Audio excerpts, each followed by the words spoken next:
They found him face down in the mud, blood pooling beneath aristocratic cheekbones that no longer held any authority. Edward Lyle, Duke of Westmore, the man who could ruin empires with a signature, lay dying in a roadside ditch like common trash. The irony would have amused him if he weren't choking on his own blood. This is the story of how a woman everyone called foolish saved the most powerful man in England, and how that single act of defiance ignited a scandal that would burn through every drawing room from London to Edinburgh. Stay until the end to see how this impossible love rewrites the rules of power. Drop a comment with your city. Let's see where you're watching from. The November rain fell like nails on the roof of the carriage, each drop a sharp rebuke against the painted wood. Amelia Hartwell pressed her gloved hand against the cold window, watching the English countryside dissolve into gray watercolor strokes. The landscape matched her mood, bleak, endless, predictable. "We should have left 2 hours earlier, miss," James muttered from the driver's bench, his voice barely audible over the storm. "Told your father this road ain't safe after dark." Amelia didn't respond. Her father hadn't listened to James in 20 years. She saw no reason to defend him now. Instead, she pulled her wool cloak tighter and tried to ignore the gnawing anxiety in her stomach. Another failed trip to London, another round of closed doors and pitying smiles from distant relatives who'd made it clear the Hartwell name carried more dust than distinction these days. The carriage lurched suddenly, wheels skidding on the muddy road. "Steady!" James called out, fighting the reins. The horses whinnied in protest, their hooves struggling for purchase on the slick ground. When they finally came to a shuddering stop, Amelia's heart was hammering against her ribs. She heard James curse, a rarity for the old coachman, and the heavy thud of his boots hitting the ground. "What is it?" she called out, already reaching for the door handle. "Don't!" James started, but Amelia was already stepping down, her boots sinking into the mud with an unpleasant squelch. The rain hit her immediately, soaking through her bonnet within seconds. She should have stayed in the carriage. A proper lady would have stayed in the carriage. But Amelia had never been particularly good at being proper, much to her father's eternal disappointment. "James, what's—" Then she saw it. Him. A man, crumpled in the ditch like discarded laundry. His coat, expensive, she noted absently, even caked in mud, was torn across the shoulders. One arm bent at an angle that made her stomach turn, but it was the blood that stopped her breath. So much blood, dark and viscous, pooling in the rainwater around his head. "Get back in the carriage, Miss Hartwell." James's voice was sharp, commanding in a way she'd never heard before. "Now." "He's dying. He's likely already dead, and if he ain't, he's somebody's problem we don't need to make ours." James grabbed her elbow, trying to steer her back. "These roads, miss, men don't end up in ditches by accident. Whoever did this might still be watching." Amelia pulled free, her eyes never leaving the motionless figure. "Then we should hurry." "Did you hear nothing I just said?" "I heard you perfectly." She was already moving toward the ditch, her skirts heavy with mud and water. "I also heard my conscience, and it's considerably louder." The man lay face down, one cheek pressed into the mud. Amelia knelt beside him, her hands shaking as she reached for his throat, searching for a pulse. Her fingers found warm skin beneath the grime. And there, faint but present, a heartbeat. "He's alive," she breathed. "James, help me turn him over." "Miss Hartwell, I'm begging you." "Then beg while you help." The steel in her voice surprised them both. James swore again, more colorfully this time, but he joined her in the ditch. Together they managed to roll the stranger onto his back. His face emerged from the mud like a revelation, strong features beneath the blood and filth, dark hair plastered to a high forehead. He looked young, perhaps 30, though pain had carved lines around his eyes and mouth that suggested he'd lived harder than his years. "Handsome devil," James muttered. "Probably got himself in trouble over some other man's wife." But Amelia wasn't listening. She was staring at the man's hands, one of them anyway, the one that wasn't clearly broken. Even covered in mud, she could see they weren't the hands of a common laborer. No calluses, no scars. The nails were clean beneath the grime, professionally maintained. "Look at his coat," she said quietly. "The fabric, the stitching. James, this isn't some farmhand who got drunk and fell off his horse. All the more reason to leave him be. Rich men have rich enemies. And poor men have consciences. She was already trying to work her arms beneath the stranger's shoulders. We're taking him home. Your father will have my head. Then I'll take responsibility. She met James's eyes, holding his gaze until he looked away first. Please. The old coachman stared at her for a long moment, rain streaming down his weathered face. Then he sighed the sigh of a man who knew he was making a terrible mistake, but would make it anyway. You're too much like your mother, he grumbled. Too kind for your own damn good. Together, they hauled the unconscious man from the ditch. He was heavier than he looked, dead weight in their arms. They managed to get him into the carriage, laying him across the bench seat. His head lolled to one side and Amelia pressed her bundled cloak against the worst of his wounds, a gash across his temple that was still bleeding sluggishly. Drive fast, she ordered, climbing in beside the stranger. I don't know how long he has. The journey home took 30 minutes that felt like hours. Amelia kept pressure on the head wound, her hands slippery with blood that looked black in the dim carriage light. The man's breathing was shallow, rattling in his chest like dice in a cup. Twice she thought she'd lost him. Twice she pressed her ear to his chest and heard that stubborn heart still beating. Don't you dare die, she whispered, though she didn't know why she cared. Don't you dare make me a liar. Hartwell Manor appeared through the rain like a weary old ghost. 3 stories of faded grandeur, windows dark, except for the parlor where her father would be nursing his evening brandy. The estate had been in their family for 6 generations, each one leaving it a little more threadbare than the last. James brought the carriage around to the servants' entrance, a small mercy Amelia silently thanked him for. If her father saw them bringing a bleeding stranger through the front door, he'd have apoplexy on the spot. Mrs. Roberts, Amelia called as they maneuvered the man through the narrow doorway. Mrs. Roberts, I need hot water and clean linens quickly. The housekeeper appeared from the kitchen, flour on her apron and alarm on her face. She took one look at the unconscious man and crossed herself. Lord preserve us, what have you done? What needed doing? Amelia was already heading for the stairs, James supporting most of the stranger's weight. The blue room, it's furthest from Father's study. Miss Amelia, you can't just bring strange men into this house. Think of your reputation. I'm thinking of his life, Mrs. Roberts. The reputation will have to fend for itself. They laid him on the bed in the blue room, so named for wallpaper that had faded from cerulean to something closer to dishwater gray. Amelia immediately began removing the stranger's ruined coat, her fingers fumbling with buttons sticky with blood. I need the medical kit, she said. And brandy. The good brandy from Father's study. He'll notice. Let him. She finally got the coat off, revealing a shirt that was more red than white. Tell him I took it. Tell him anything. Just bring it. Mrs. Roberts fled, leaving Amelia alone with the stranger. She peeled away the shirt, revealing a torso that was a canvas of violence. Bruises bloomed across his ribs like storm clouds.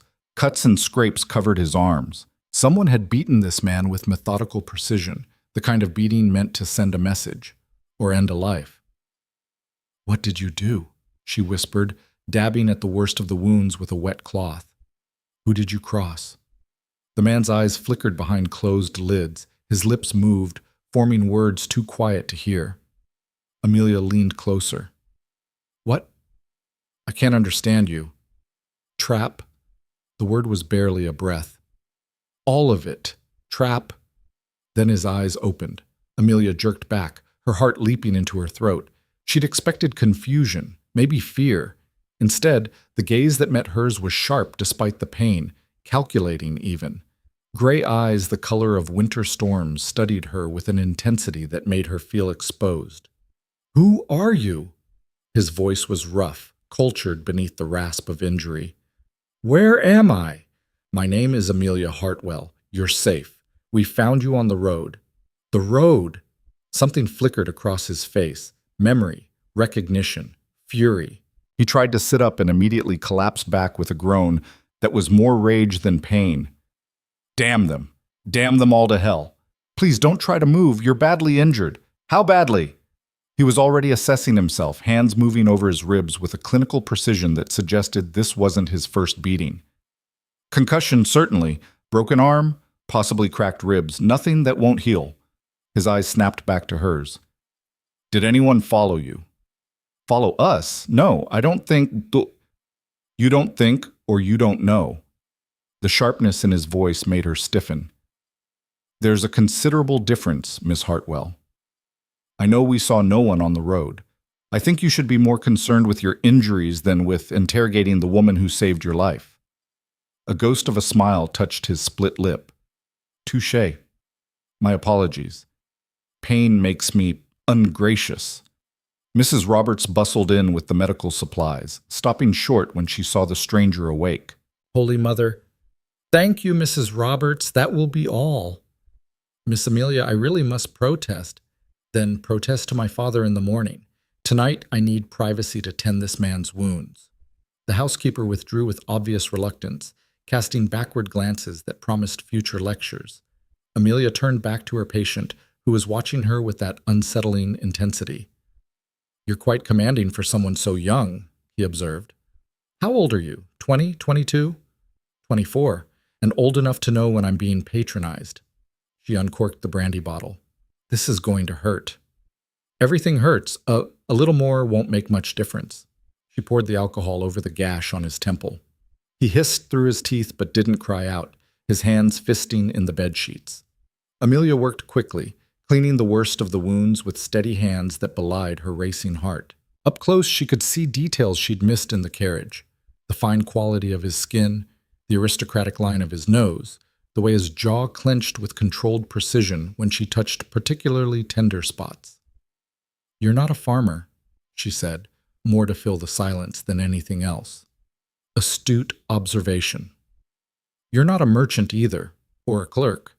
Your hands, she gestured vaguely, they're not working hands. What are they then? His tone was amused despite the pain. A gentleman's hands, probably titled, Given the quality of your coat before it was destroyed. She met his eyes. So what's a gentleman doing beaten half to death on a country road? Making poor decisions, apparently. He watched her work, his expression unreadable. You should be more careful, Miss Hartwell. Helping strangers can be dangerous. So can leaving them to die in ditches. I'll take my chances with the former. She finished cleaning the visible wounds and sat back, wiping blood from her hands onto an already ruined towel. The man, she still didn't know his name, was studying her with that penetrating gaze again. Why? He asked simply. Why what? Why help me? You don't know me. For all you know, I deserved what happened to me. Amelia considered the question. It was a fair one. She should be frightened, should be regretting this choice. Instead, she felt oddly calm, as if she'd been preparing for this moment her entire life without knowing it. I suppose, she said slowly, because I believe people deserve a chance to prove whether they're worth saving, even strangers, especially strangers, perhaps. That's a dangerous philosophy. You're the second person to tell me I'm dangerous tonight. She smiled faintly. I'm starting to take it as a compliment. Before he could respond, footsteps thundered in the hallway. The door burst open and Amelia's father stood in the doorway, his face purple with rage. Amelia Margaret Hartwell, what in blazes? He stopped, seeing the man in the bed. The color drained from his face so quickly, Amelia feared he might faint. You, her father breathed. Dear God in heaven, you. The stranger's expression shifted, becoming a mask of cool authority despite his battered state. When he spoke, his voice carried the weight of command Amelia had only heard in one place, the House of Lords, during her one disastrous London season. Lord Hartwell, it seems I'm in your debt. Your Grace, her father's voice was strangled. We had no idea. Amelia, do you know who this is? Amelia looked between her father and the stranger, the man she'd pulled from a ditch, whose blood was still under her fingernails. No. Should I? Her father looked like he might be sick. This is Edward Lyle, Duke of Westmore. The room seemed to tilt. Amelia's hand found the bedpost, gripping it for support. The Duke of Westmore, the youngest duke in England, the man who controlled half the coal mines in the north and owned more land than some small countries, the man whose political influence could make or break careers, whose favor was sought by everyone from merchants to monarchs. She'd dragged him from a ditch like a sack of potatoes, "Oh," she said faintly. "Oh, dear." The Duke, because that's what he was, despite currently looking like he'd lost a fight with a pack of wolves, smiled. It wasn't a kind smile. "Yes," he said softly. "Oh, dear. Indeed." The silence that followed was broken only by the rain against the windows and Amelia's father's labored breathing. Lord Hartwell stood frozen in the doorway, his face cycling through expressions: shock, fear, calculation, like a man trying to solve an impossible equation. "Your Grace," he finally managed, his voice unsteady. We, that is to say, Amelia had no idea who you were when she saved my life?" The Duke's tone was mild, but his eyes never left Amelia's face. "Yes, I gathered that. Your daughter has a remarkable talent for making decisions without complete information." Amelia found her voice, though it came out sharper than intended. "Would knowing your identity have made you less in need of rescue?" "Amelia," her father hissed, "mind your tongue. This is the Duke of—" "I know who he is now, father, though I'm not sure it matters. A man bleeding in a ditch is a man bleeding in a ditch, whether he's a duke or a dustman." Lord Hartwell looked apoplectic. The Duke, however, laughed, a short pained sound that made him clutch his ribs. "God's teeth, that hurts," he muttered. Then to Amelia, "Your daughter is refreshingly impertinent, Hartwell. I can't decide if I find it charming or insolent. Forgive her, Your Grace. She's had limited— that is, we don't often— London society isn't— Father." Amelia cut him off, unable to watch him grovel any longer. "Perhaps His Grace would benefit more from rest than from watching you tie yourself in verbal knots." The Duke's eyebrows rose. "Definitely insolent. Definitely charming." Lord Hartwell looked torn between pride and horror. He settled on clearing his throat aggressively. "Yes. Well, Your Grace, naturally you must stay here as long as necessary to recover. We'll send word to your household—" "No!" The Duke's voice cracked like a whip. The jovial mask dropped, revealing something harder beneath. "You'll send word to no one. As far as the world is concerned, Edward Lyle died on that road tonight." The room went very still. "Your Grace," Lord Hartwell said carefully, "I'm not sure I understand—" "Then let me be clear." The Duke sat up straighter, ignoring Amelia's protest. Pain tightened the corners of his eyes, but his voice remained steady. "I was betrayed tonight, lured into an ambush by someone I trusted. They left me for dead, and I intend to let them believe they succeeded. But your estates, your responsibilities, are being managed by a viper's nest of sycophants and traitors." His jaw clenched. "Until I determine who ordered this attack, everyone is suspect, which means everyone must believe I'm gone." Amelia stepped forward, her practical nature overriding her shock. "Forgive me, Your Grace, but you're badly injured. You can barely sit up, let alone conduct investigations or plan revenge. What you need is a surgeon." "What I need," he interrupted, his gray eyes locking onto hers, "is time. Time to heal. Time to think. Time to plan. What I don't need is a well-meaning gesture that gets me killed, or for that matter, gets you killed." The last words hung in the air like a threat. Lord Hartwell's face went ashen. "You think whoever did this would come after us?" "I think," the Duke said slowly, "that anyone who knows I'm alive becomes a liability. Anyone who might have seen something, heard something, helped something." His gaze moved between father and daughter. "You've already taken a tremendous risk bringing me here. I won't compound it by turning you into targets." "Then what do you propose?" Amelia asked.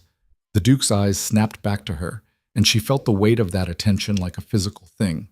She lifted her chin, refusing to be cowed. "You can't simply vanish. People will ask questions. Search parties will be organized. My household will be told I took a private trip to my northern estates. Happens frequently. No one will question it for at least a fortnight." He shifted, wincing. "By then, I'll either be dead or well enough to act."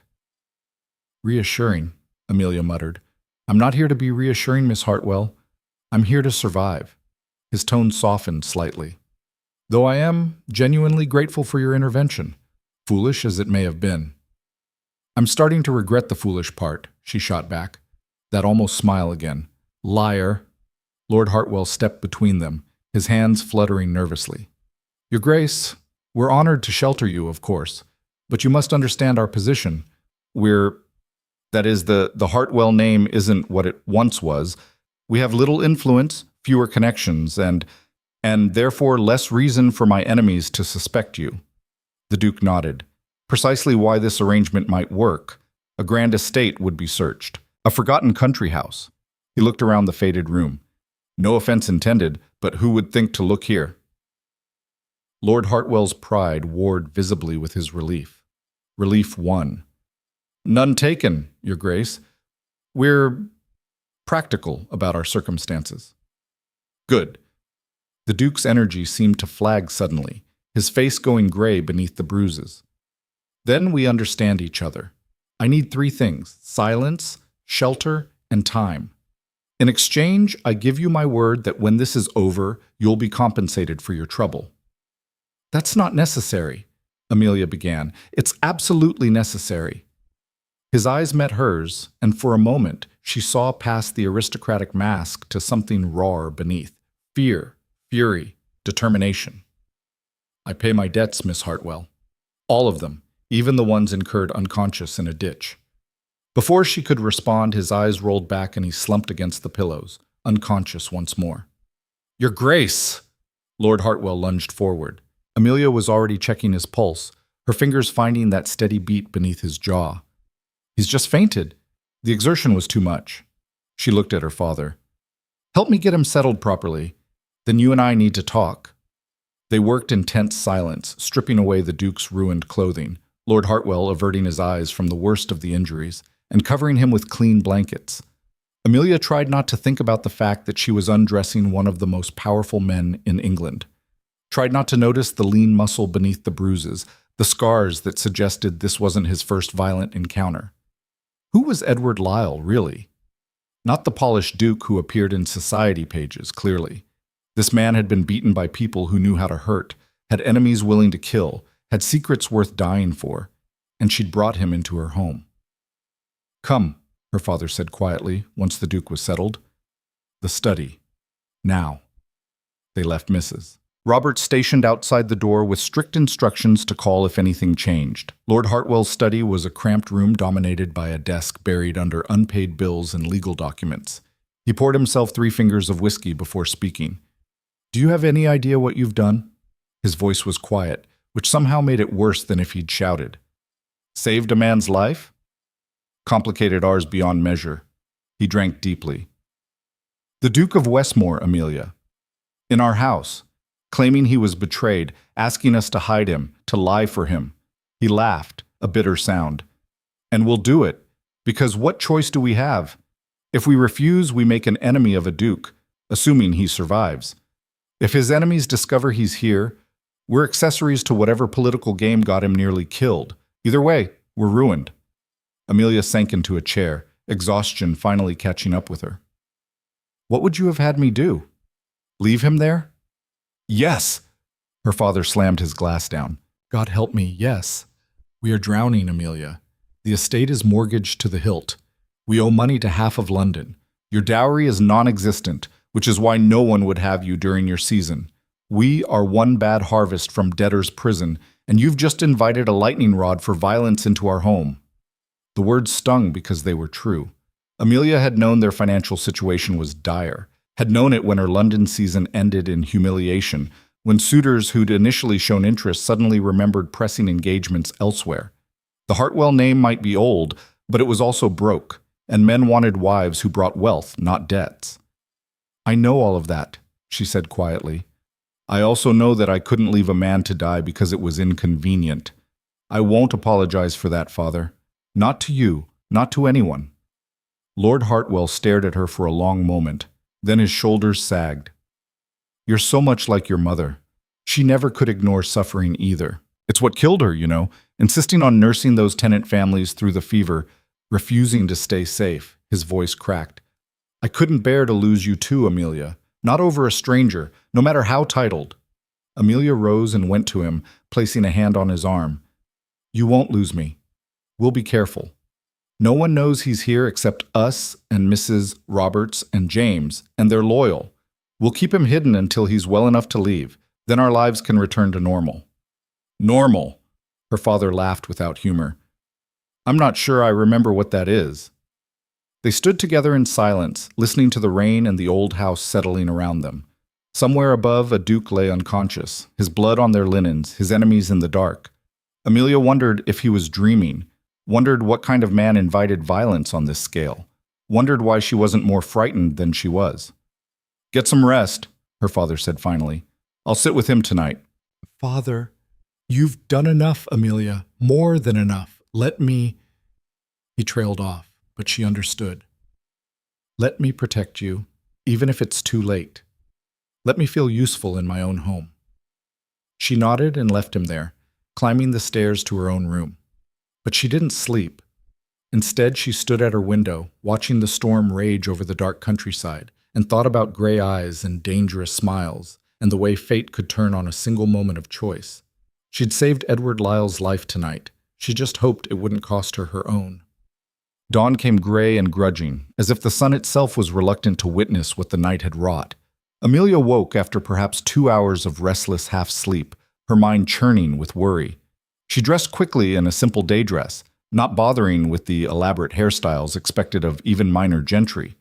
What did it matter? They had no visitors, no society to impress. They had only a dying duke and a terrible secret. She found her father asleep in a chair outside the blue room, his head tilted at an angle that would leave his neck aching. Mrs. Roberts sat beside him, knitting with grim efficiency. "He woke twice in the night," the housekeeper reported without preamble. "First time delirious, calling out names I didn't recognize. Second time lucid enough to drink some water." Her needles clicked rhythmically. "Also lucid enough to order me about like I was one of his servants. I near boxed his ears, duke or no duke." Despite everything, Amelia smiled. "I'm sorry, Mrs. Roberts. I'm sure he didn't mean—" "Oh, he meant it. These titled types, they're used to everyone jumping when they speak." The needles clicked faster. "But he said please eventually, and thanked me proper after. So I suppose he's not entirely beyond redemption." Amelia eased open the door to the blue room. Morning light filtered through threadbare curtains, casting everything in shades of gray. The Duke lay still, his breathing steady but shallow. Someone, her father probably, had cleaned him up more thoroughly. The worst of the blood was gone, revealing the full extent of his injuries. He looked younger in sleep. The harsh lines of command smoothed away. Also more vulnerable, which seemed impossible for a man who commanded such power. Amelia found herself wondering about his life before last night. Did he have family? A wife? She'd heard nothing of a Duchess of Westmore, but that meant little. Her knowledge of high society came primarily from her mother's outdated etiquette books, and gossip gleaned from servants. Staring is considered rude, Miss Hartwell, even when the subject is unconscious. Amelia jumped, her hand flying to her chest. The Duke's eyes were open, watching her with that unsettling awareness. How long had he been awake? "I was checking to ensure you were still breathing," she said, recovering her composure. "Can't have you dying after all the trouble you've caused." "Ever practical." He shifted, grimacing. "What time is it?" "Just past dawn. How do you feel?" "Like I was beaten by professionals and left for dead." He managed to prop himself up on one elbow, though the effort cost him. Sweat beaded on his forehead. "So, marginally better than last night." "You shouldn't move. I'll decide what I should and shouldn't do, thank you." But there was less bite in his tone than the words suggested. He studied her for a moment. "You look terrible. Did you sleep at all?" "Your Grace, has anyone ever mentioned that your bedside manner leaves something to be desired?" "Frequently, I ignore them." His gaze didn't waver. "You're worried. About me, about the situation, about what happens next." It wasn't a question, but Amelia answered anyway. "Shouldn't I be?" "Absolutely." He eased back against the pillows with a controlled exhale. "But worry won't change what's coming. Better to prepare." "Prepare for what exactly?" The Duke's expression darkened. "Visitors, most likely. My disappearance won't go unnoticed forever. Someone will come looking, whether friend or foe remains to be seen." He met her eyes.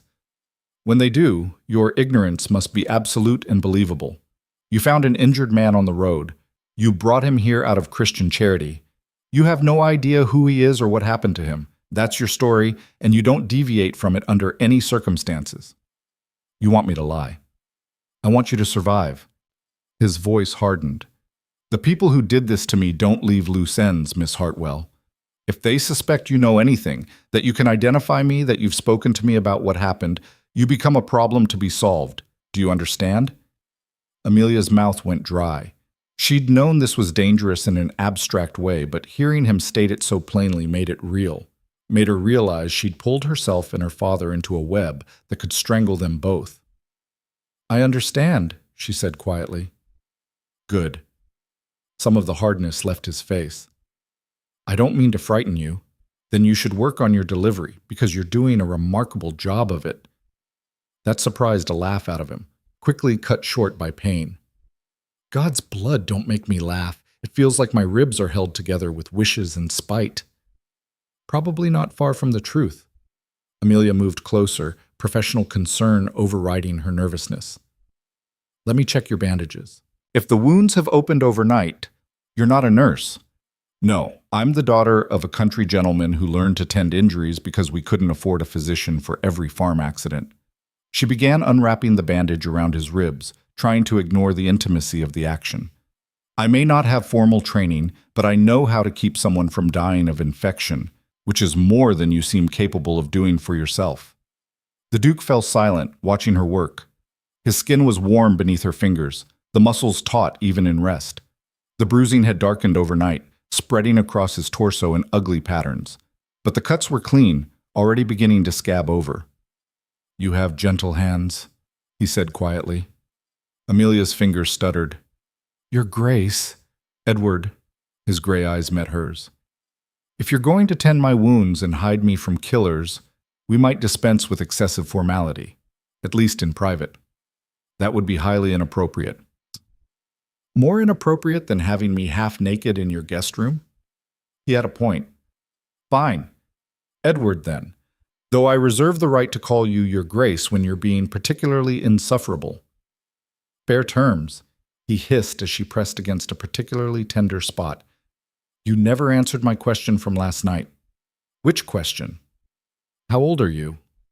24? And before you comment on how that's quite old to be unmarried, I'm well aware. Edward's eyebrow rose. I wasn't going to comment on that.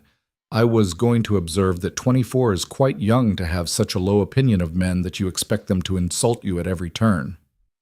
Amelia's hands stilled.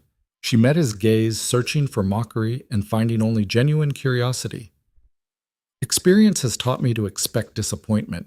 It's easier than hoping for better and being proven a fool. What kind of experience? She shouldn't answer. This was dangerous territory, personal in a way that had nothing to do with politics or assassination attempts. But something about the way he was looking at her, not as a duke assessing a subject, but as one person trying to understand another, loosened her tongue. I had a London season 3 years ago, she said, resuming her work on his bandages. My mother had died the previous year, but father insisted, said it was what she would have wanted. The memories felt distant, faded like old photographs. At first it went well. I'm passably pretty, and the Hartwell name still carried some weight. I had suitors, prospects. What happened? They discovered we were broke. She said it flatly, without emotion. Not just poor, broke. Drowning in debt, the estate mortgaged beyond recovery. Suddenly, the men who'd been writing poetry about my eyes remembered pressing engagements elsewhere. The mothers who'd invited me to tea developed convenient headaches. I became invisible. She finished wrapping fresh bandages around his ribs, her movements mechanical. By the end of the season, even the fortune hunters avoided me. Apparently my lack of dowry was common knowledge, and no one wanted to be seen courting the penniless Hartwell girl. It would hurt their chances with genuine prospects. I'm sorry. Amelia shrugged, though the casualness was forced. Don't be. It taught me a valuable lesson about the nature of society and the people in it. Everyone's kindness has a price. Everyone's loyalty has a limit. It's better to know that early than to discover it after you've invested your heart. Edward was quiet for a long moment. When he spoke, his voice was careful. That's a bleak philosophy for someone who stopped to help a stranger in a ditch. Maybe I'm a hypocrite. She began gathering the soiled bandages. Or maybe I believe in showing others the kindness I wish society had shown me, even if it's foolish. It's not foolish. He caught her wrist gently, stopping her. It's rare. Precious, even. Most people in my position, in any position, never encounter genuine compassion. Everything comes with strings, with expectations, with ulterior motives. His grip loosened, but didn't release. You could have left me there. Should have, probably. The fact that you didn't says more about your character than any failure of London society says about your worth. Amelia's throat tightened. She pulled her hand away, suddenly needing distance from the intensity of his gaze. Pretty words from a man who doesn't know me. I know you pulled me from a ditch. I know you're risking your safety to shelter me. I know you speak your mind even when it would be wiser to stay silent. A hint of that smile. I know enough. You know nothing. The words came out sharper than intended. You're a duke. You live in a different world than mine. Once you're healed, you'll return to that world, and this will be a story you tell at dinner parties, the time you were rescued by a spinster in the countryside. Meanwhile, I'll still be here, still broke, still invisible. Is that what you think? Edward's voice had gone quiet, dangerous in a different way than before. That this is entertainment for me? That your assistance is something to be mocked? I think that men of your class find everything entertaining eventually, even their own deaths, apparently, given how you keep pushing yourself when you should be resting. She stood to leave, but Edward's voice stopped her. My wife died 2 years ago. Amelia froze. Sophia. He said the name like a prayer or a curse. We married young, before I inherited the dukedom. Before the weight of all this, he gestured vaguely at himself, the room, the situation. She was kind, genuinely kind, not performing kindness for social advantage. Rather like you, actually. He paused, and Amelia heard the pain in the silence. She died in childbirth, the baby too, a son. His voice stayed level through sheer force of will. After, people told me I was fortunate, that I was young enough to remarry, to produce an heir with a more suitable bride, as if she was a failed business venture rather than a person I loved. Amelia turned slowly. Edward was staring at the ceiling, his jaw clenched. So, no, Miss Hartwell, I don't find any of this entertaining. I don't mock compassion. I cherish it because I know exactly how rare it is, and I don't take your help lightly because I understand the cost of genuine kindness in a world that profits from cruelty. His eyes found hers. I'm sorry your season was terrible. I'm sorry men proved themselves fools. But don't assume I'm like them just because I share their title. The silence stretched between them, heavy with things unsaid. Amelia should apologize, should acknowledge his loss, offer sympathy. But the words tangled in her throat, caught between sincerity and the fear of sounding trite. I'm sorry about your wife, she finally managed. And your son. So am I. He closed his eyes. Every day. Amelia left him there, slipping out of the room before the conversation could veer anywhere more dangerous. In the hallway, she leaned against the wall, her heart racing. She'd been prepared for many things when she pulled that man from the ditch. Gratitude, perhaps, or entitled demands. She hadn't been prepared for grief that echoed her own, for loneliness she recognized in his words. She certainly hadn't been prepared to like him. Mrs. Roberts appeared at her elbow, making her jump. You look like you've seen a ghost, miss. Maybe I have. Amelia straightened, smoothing her skirts. Has father woken? Aye, and gone to check the fields. Said if anyone asks, we're to tell them he's gone to town on business. The housekeeper's expression was shrewd. Won't work forever, you know. People will talk. Strange carriage on the road, lights burning late in a room that's usually dark. Servants notice things. I know. Amelia rubbed her temples, feeling a headache building. But what choice do we have? We could ask him to leave. In his condition, he'd be dead in a day. And if his enemies find him here, we'll be dead in less than that. Mrs. Roberts softened her tone. I'm not heartless, miss, but I'm practical. That man upstairs is trouble, title, or no title. The longer he stays...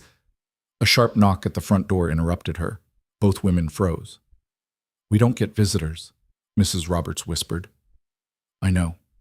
Another knock, more insistent.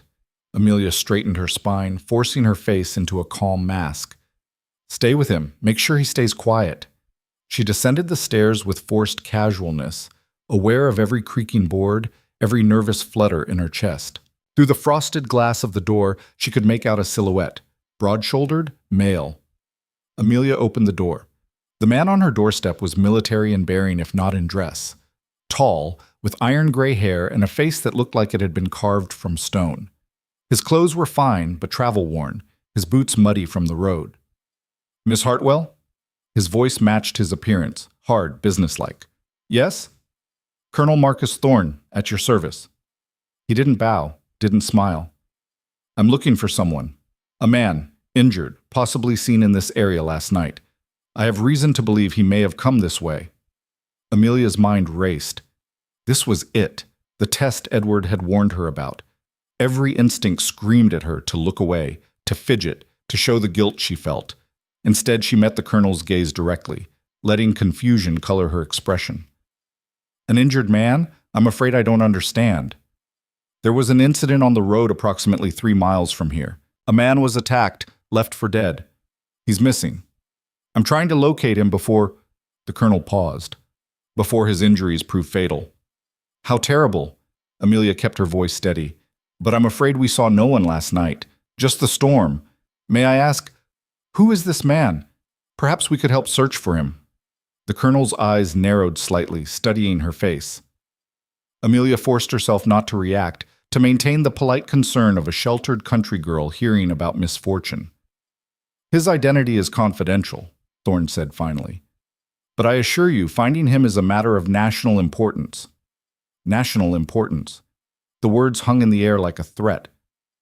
"Then I'm very sorry we can't help," Amelia said.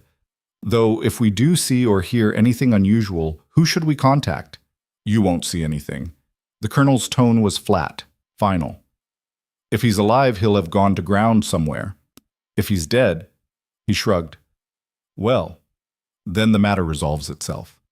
The casual cruelty of it struck Amelia like a slap. This man wasn't here to rescue Edward. He was here to finish what the ambush had started. "I see," she said carefully. "Well, I do hope he's found safe and well. Good day, Colonel." She started to close the door, but Thorne's hand shot out, stopping it. "One more thing, Miss Hartwell.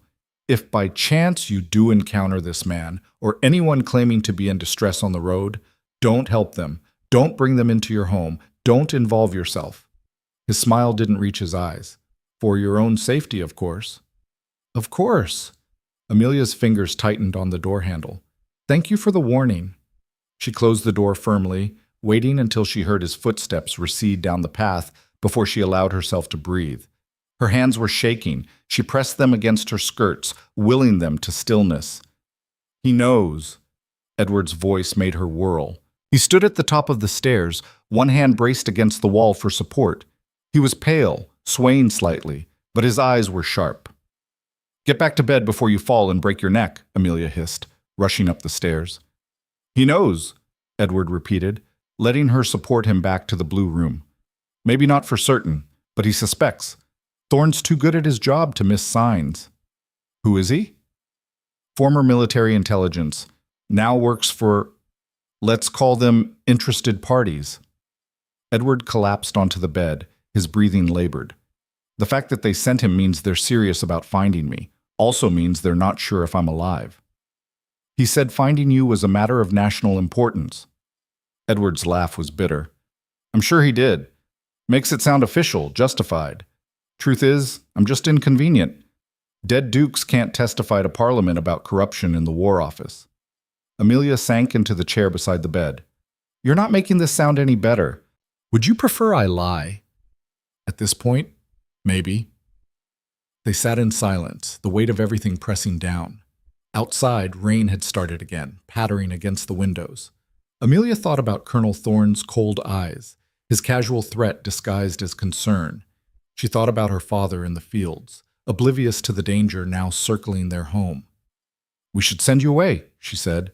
"Tonight, before what? Before Thorne posts watchers on the roads?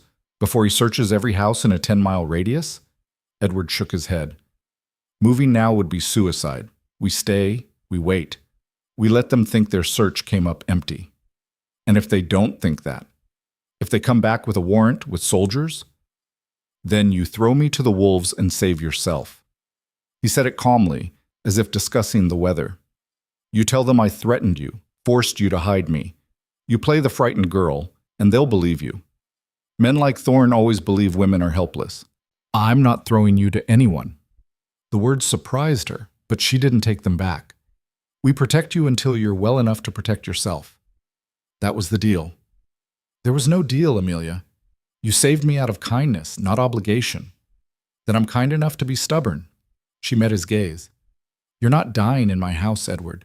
Not from your wounds, and certainly not from soldiers at my door. We'll find a way through this." Something shifted in his expression. Surprise, maybe, or something deeper. "You barely know me." "I know enough." She used his own words from earlier, saw the recognition in his eyes. "Besides, I've already committed, might as well see it through." Edward studied her for a long moment, and Amelia had the unsettling feeling he could see straight through her brave words to the terror underneath. But he didn't call her on it. Instead, he just nodded. "All right, we'll see it through." He closed his eyes, exhaustion finally claiming him. "Just try to keep us both alive while we do it." "I'll do my best." As his breathing evened into sleep, Amelia remained in the chair, watching rain streak down the windows and trying not to think about all the ways this could go wrong. She'd saved a life last night. Now she just had to make sure it stayed saved, even if it meant risking everything she had left. 3 days passed like a held breath. Edward's fever broke on the second night, leaving him weak but lucid. Amelia spent those 72 hours in a state of constant vigilance, jumping at every sound, scrutinizing every shadow on the road. Colonel Thorne didn't return, but his absence felt more threatening than his presence, like a predator circling just beyond the firelight, waiting for the perfect moment to strike. On the fourth morning, her father summoned her to his study with a face like thunder. "We have a problem," Lord Hartwell said without preamble. He thrust a letter across the desk. "Read it." The paper was expensive, the handwriting elegant. Amelia scanned the contents once, then again, her stomach sinking with each word. "An invitation," she said slowly, "to the Ashworth estate for their autumn gathering. Not just an invitation, a summons." Her father's finger stabbed at a particular line. "Lord Ashworth specifically mentions wanting to discuss matters of mutual financial interest. He knows, Amelia. Somehow, he knows we're drowning in debt, and he's circling like a vulture. Maybe he's offering help. Men like Ashworth don't help. They exploit." Lord Hartwell poured himself a drink despite the early hour. "He'll offer to clear our debts in exchange for something. Land, most likely. Or," he paused, looking at his daughter with anguish in his eyes. "Or you." The words hung in the air like a noose. "He's 60 years old," Amelia said quietly, "and buried 2 wives already. He's also rich, titled, and willing to overlook your lack of dowry in exchange for acquiring our property at a fraction of its worth." Her father drained his glass. "We can't refuse the invitation. To snub him would be social suicide, and he'd call in every debt we owe out of spite. But if we go, I become a bargaining chip." Amelia set the letter down carefully, as if it might bite. "How long do I have?" "The gathering is in 5 days. We'd need to leave in 3 to arrive on time." Lord Hartwell's voice cracked. "I'm sorry, Amelia. If there were any other way—" "There isn't." She stood, smoothing her skirts with hands that barely trembled. "I'll prepare." She left before he could see her face crumble. The hallway felt too narrow, the walls pressing in. 5 days. 3 days before they'd have to leave Edward alone and vulnerable. 3 days to figure out how to survive this impossible situation. She found Edward in the blue room, attempting to stand without support. He'd progressed from barely conscious to restlessly stubborn, and Amelia wasn't sure which state was more dangerous. "You're supposed to be resting," she said. "I've been resting for 3 days. Any more rest and I'll go mad." He managed 2 steps before his leg buckled. Amelia caught him by instinct, her arm around his waist, his weight heavy against her. "Stubborn fool," she muttered. "Pot, meet kettle." But he let her help him back to the bed, his breathing labored. "What's wrong? And don't say nothing. You look like someone killed your favorite horse." Amelia debated not telling him. It wasn't his problem. But the words spilled out anyway. The whole poisonous truth, the invitation, the debt, the unspoken proposal hanging over her like an axe. Edward's expression darkened with each sentence. When she finished, he was silent for a long moment. "How much?" he finally asked. "What?"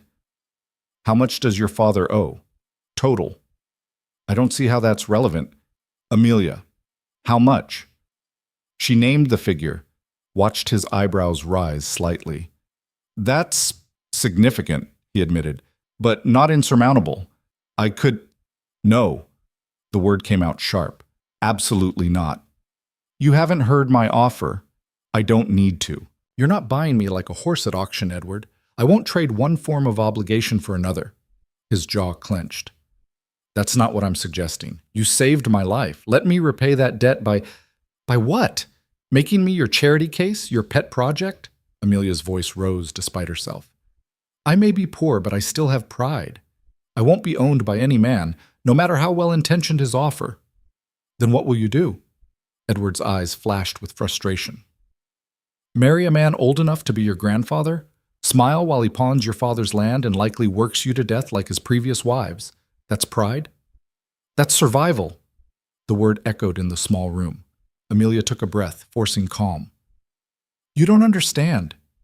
In your world, money solves problems. In mine, it creates different ones. If you clear our debts, everyone will ask why. How does a dying country estate suddenly recover? People will investigate, ask questions. They'll look at your disappearance and our sudden fortune and put pieces together that get us all killed." The logic stopped him cold. She could see him working through it, his strategic mind recognizing the trap. "Damn it," he said quietly. "You're right. I usually am. You should get used to that." A ghost of his smile. "I'm starting to." They sat in heavy silence, the weight of impossible choices pressing down. Outside, clouds were gathering again, promising another storm. Amelia wondered if the weather was mocking them, as if their situation wasn't already dark enough. "There might be another way," Edward said slowly. "I'm listening." "Ashworth is a social climber. Always has been.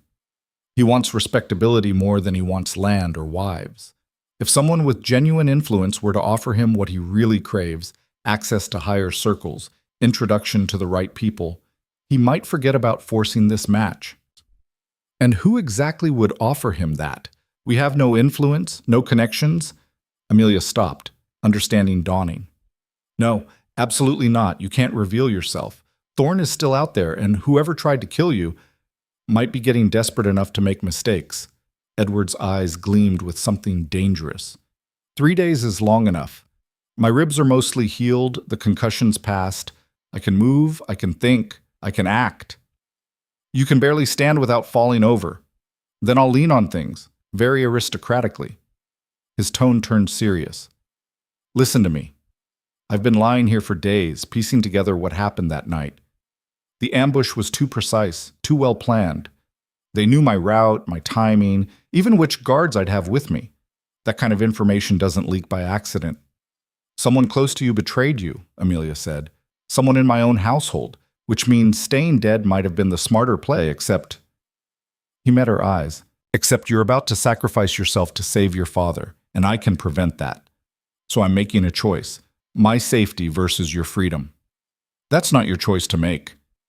Neither is marrying Ashworth, but here we are." He leaned forward, intense. "Let me do this, Amelia. Let me help you the way you helped me. By painting a target on your back? By being who I actually am instead of hiding like a coward." Something fierce burned in his gray eyes. "I'm the Duke of Westmore. I control mines and factories and parliamentary votes. I own more land than Ashworth could dream of. If I walk into that gathering and casually mention I'm considering him for some lucrative opportunity, He'll drop this marriage scheme so fast your head will spin. And if your enemies are there, if Thorne is watching, then I'll know who they are. Right now I'm fighting shadows. This forces them into the light." He reached for her hand, his grip warm and steady. "Trust me, please." Amelia wanted to refuse, wanted to protect him the way he was trying to protect her. But she looked at his face, battered but determined, weak but unbroken, and saw the truth. He needed this. Needed to act instead of hide, to reclaim some measure of control over his own fate. She also saw something else in his eyes, something that made her breath catch. He wasn't just doing this out of obligation or noble sentiment. There was something personal in the intensity of his gaze, something that had been building between them in whispered conversations and shared silences over the past 3 days. "All right," she said quietly, "but on one condition. Name it. You don't take unnecessary risks. You don't provoke whoever tried to kill you. You get in, help us with Ashworth, and get out. Agreed?" Edward's smile was wolfish. "Agreed. I'll be the very picture of ducal restraint." "I don't believe you for a second." "Smart woman." The next 2 days were a whirlwind of preparation. Edward practiced walking without limping, standing without swaying, projecting authority while his body still screamed in protest. Amelia watched him transform from injured man to duke before her eyes, the aristocratic mask sliding into place like armor. Mrs. Roberts produced a suit from some forgotten trunk, outdated but serviceable. Lord Hartwell was brought into the plan, initially horrified, then reluctantly accepting when he realized they had no better options. "This is madness," he kept muttering. "Absolute madness." "Yes," Edward agreed cheerfully, "but it's madness with style." On the morning of departure, Amelia stood in her room staring at the 3 dresses she owned suitable for a society gathering. All were years out of fashion, worn at the seams, pathetically shabby compared to what she'd see at Ashworth's estate. She was trying to decide which would humiliate her least when a knock interrupted. "Come in?" Edward entered, moving carefully but steadily. He looked almost like himself again, though shadows still lingered under his eyes, and a fading bruise colored his jaw. "I have something for you," he said. He held out a small wrapped package. Amelia took it warily. "If this is money, it's not money. Just open it." Inside was a necklace, simple but elegant, a single sapphire on a silver chain, not ostentatious enough to raise questions, but fine enough to elevate even a shabby dress. "It was Sophia's," Edward said quietly. "She wore it when she wanted to feel brave. I thought—" He paused. "I thought you might need that." Amelia's throat tightened. "I can't accept this. It's too much. It's too personal." "You can, and you will." He stepped closer. "Because you're about to walk into a den of vipers with your head high, and you deserve to have armor too, even if it's just a stone on a chain." She stared at the necklace, then at Edward. "Why are you really doing this? Don't tell me it's about debts or gratitude. Tell me the truth." Edward was quiet for a long moment. When he spoke, his voice was raw. "Because the thought of you trapped in a loveless marriage to a man who'll break you slowly makes me want to burn down the entire social order that would allow it. Because you deserve better than being bartered like property. Because—" He stopped, seeming to wrestle with himself. "Because in 3 days you've reminded me that there are people in this world worth fighting for, and I'm tired of being the man who hides while others suffer." The air between them felt charged, dangerous. Amelia should step back, should maintain proper distance. Instead, she found herself moving closer. "You barely know me," she whispered. "I know enough." His hand came up, fingertips brushing her cheek. "I know you're brave and stubborn and too kind for your own good. I know you see people, really see them, instead of just they're used to you. I know that you make me want to be better than I am." Edward, "I'm not asking for anything, Amelia. I just needed you to know that you matter, not as a debt to be repaid or a problem to be solved. You matter." Then he turned and left, leaving her holding his dead wife's necklace and trying to remember how to breathe. The journey to Ashworth's estate took 6 hours.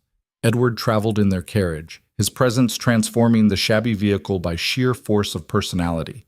He kept the conversation light, telling stories about parliamentary debates and society scandals that made even Lord Hartwell laugh despite his nerves. But Amelia saw the tension in the set of Edward's shoulders, the way his eyes constantly scanned the road ahead. He was expecting trouble. The only question was when it would arrive. They reached Ashworth Hall as the sun was setting, painting the imposing manor in shades of blood and gold. Carriages lined the drive, at least 20 of them, emblazoned with crests Amelia recognized from her disastrous London season. Her stomach clenched. These people had watched her humiliation, had whispered behind their fans as she was systematically excluded from society. Now she'd have to face them again. "Courage," Edward murmured beside her. "Remember, you're not the same frightened girl they dismissed. You're the woman who saved a duke's life and hid him from assassins.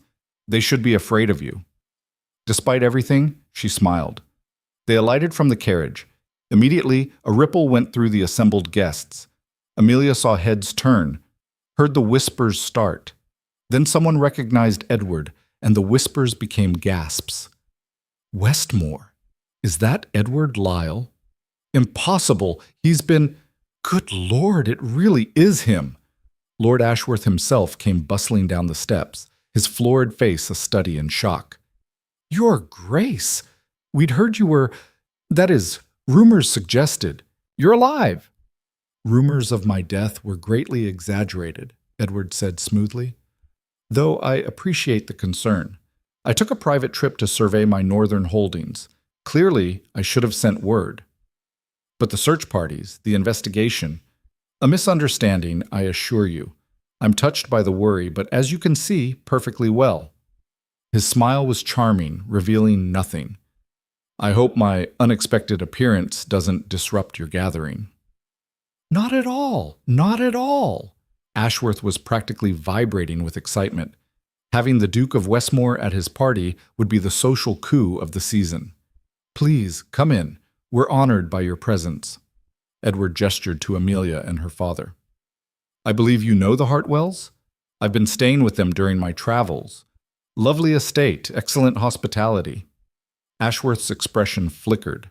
Confusion, then calculation. If Westmore was endorsing the Hartwells, perhaps they weren't as destitute as he'd thought. Perhaps courting Amelia would bring connections more valuable than land. Of course, of course. "Lord Hartwell, Miss Hartwell, welcome." His bow was considerably deeper than it would have been an hour ago. "Please, all of you, come inside." They entered the hall, and Amelia felt every eye track their movement. Women in silk gowns that cost more than her father's annual income. Men wearing jewels that could clear their debts twice over. The same people who'd turned their backs on her now stared with naked curiosity and barely concealed envy. She wore her shabby dress in Sophia's sapphire, and she held her head high. The evening progressed in a blur of introductions and careful conversation. Edward was magnificent, deploying charm like a weapon, subtly redirecting every attempt to discuss his absence while simultaneously elevating the Hartwells by association. When Lord Ashworth tried to monopolize Amelia's attention, Edward smoothly intervened with talk of business opportunities that sent the older man scurrying off to fetch port and cigars. "You're enjoying this?" Amelia murmured during a brief moment alone. "Immensely. Is that terrible?" Edward's eyes sparkled with mischief. "I've spent 3 days pretending to be helpless. This is much more entertaining. Just remember your promise. No unnecessary risks." Define unnecessary. Before she could respond, the crowd parted, and Colonel Thorne stepped into view. Amelia's blood turned to ice. Edward's expression didn't change, but she felt him go very still beside her. "Your Grace," Thorne said, his voice carrying across the suddenly silent room. "What a surprise to see you here. Alive." "Colonel." Edward's tone was perfectly pleasant, perfectly deadly. "I could say the same about you. I wasn't aware Lord Ashworth moved in military circles." "I'm here on business, private business." Thorne's eyes were cold, assessing, investigating a matter of national security. A missing person, actually. Though it seems my search is concluded. The threat hung in the air like smoke. Every guest was watching now, sensing blood in the water. "How fortunate," Edward said smoothly.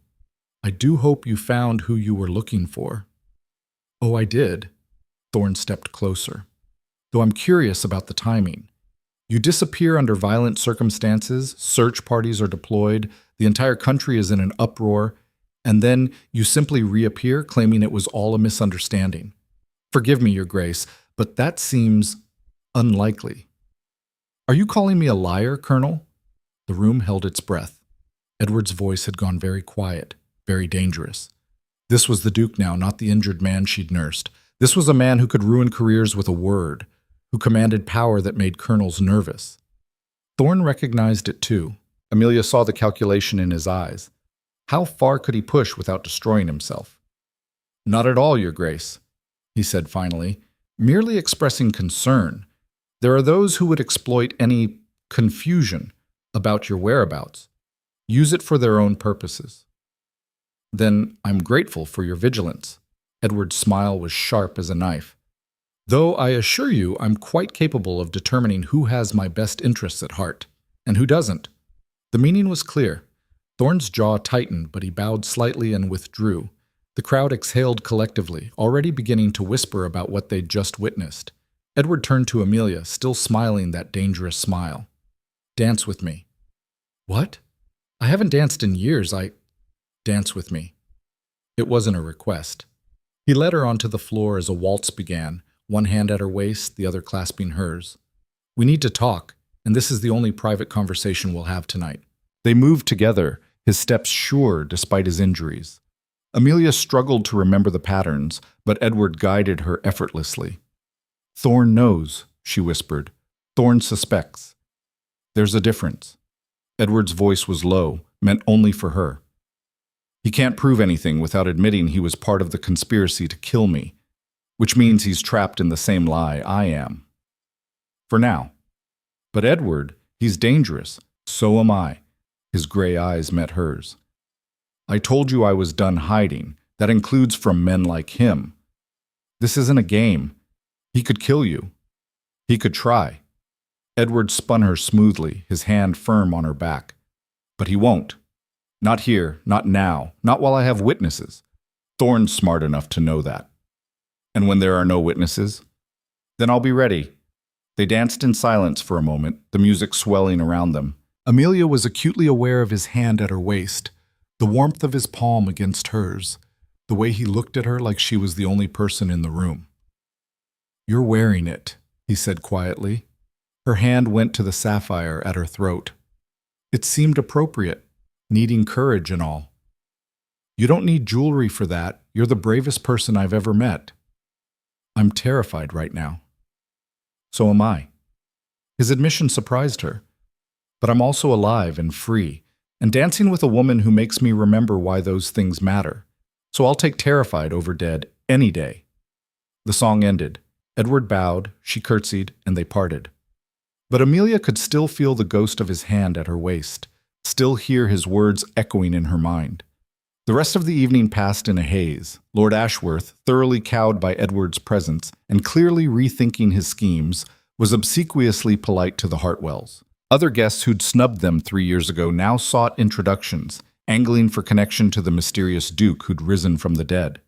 Amelia played her part, smiled when expected, deflected questions with practiced ease, but her eyes kept finding Edward across the room, and every time he was already looking at her.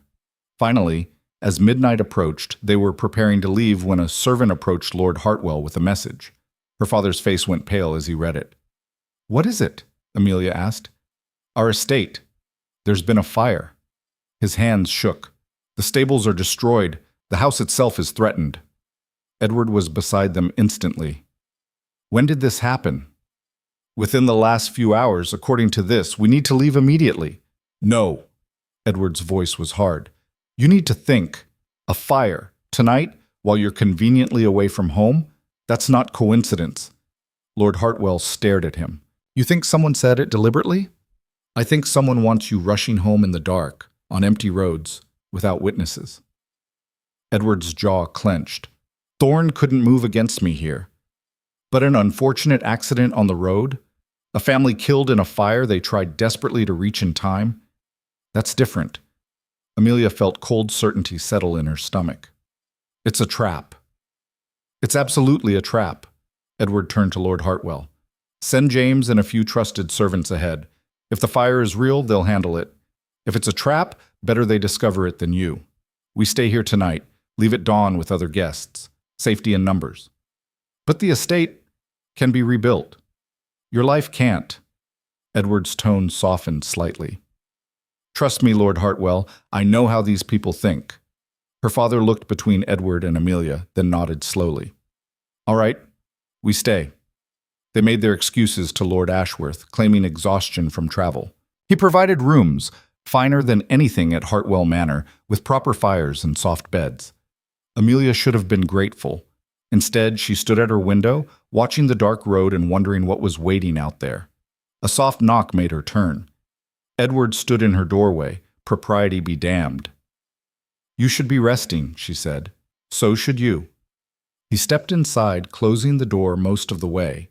Improper, but not scandalous. I wanted to check on you. I'm fine. You're a terrible liar. He moved to stand beside her at the window. What are you thinking? That this isn't over, that we've won a battle but not the war, that even if the fire is a false alarm, even if we make it home safely, Thorne and whoever he works for won't stop. She turned to face him. You've made yourself a target again. For me, for my father. That wasn't part of our agreement. Our agreement was survival, both of us. Edward's hand found hers in the darkness. I meant what I said earlier, Amelia. You matter to me. What happens to you matters. I'm not going to stand by and watch you be destroyed by men who see you as nothing more than a transaction. Even if protecting me destroys you? Especially then. They stood in silence, hands clasped, watching darkness gather beyond the window. Outside, Amelia knew, wolves were circling. Inside, something fragile and dangerous was blooming between them, something that could save them both or doom them utterly. She should send him away, should maintain distance, protect her heart. Instead, she squeezed his hand tighter. Whatever comes next, she said quietly, we face it together. Agreed? Edward's smile was fierce and tender at once. Agreed. At dawn, they would ride into whatever trap awaited. But tonight, standing in the darkness with his hand in hers, Amelia felt something she hadn't experienced in years. Hope. And if hope was dangerous, if it made her vulnerable, if it could break her heart, well, she'd faced worse and survived. She'd face this too. They both would. Dawn broke gray and merciless, the kind of morning that promised nothing but trouble. Amelia dressed in silence, her fingers fumbling with buttons as exhaustion weighed on her like iron chains. She'd barely slept, every creak of the house sending her bolt upright, every shadow beyond her window a potential threat. Edward's words had given her hope, yes, but hope was a double-edged blade. It could sustain you or cut you open when it proved false. The gathered guests departed in clusters, their carriages rolling away in clouds of dust and gossip. Lord Ashworth stood on his steps, practically preening as he bid farewell to the Duke of Westmore, already composing the letters he'd write to London chronicling the evening's events. Edward played his role perfectly, gracious, charming, utterly unreadable, but Amelia saw the tightness around his eyes, the way his hand never strayed far from the walking stick he'd claimed to need for an old injury, but which she suspected concealed something more lethal. Ready?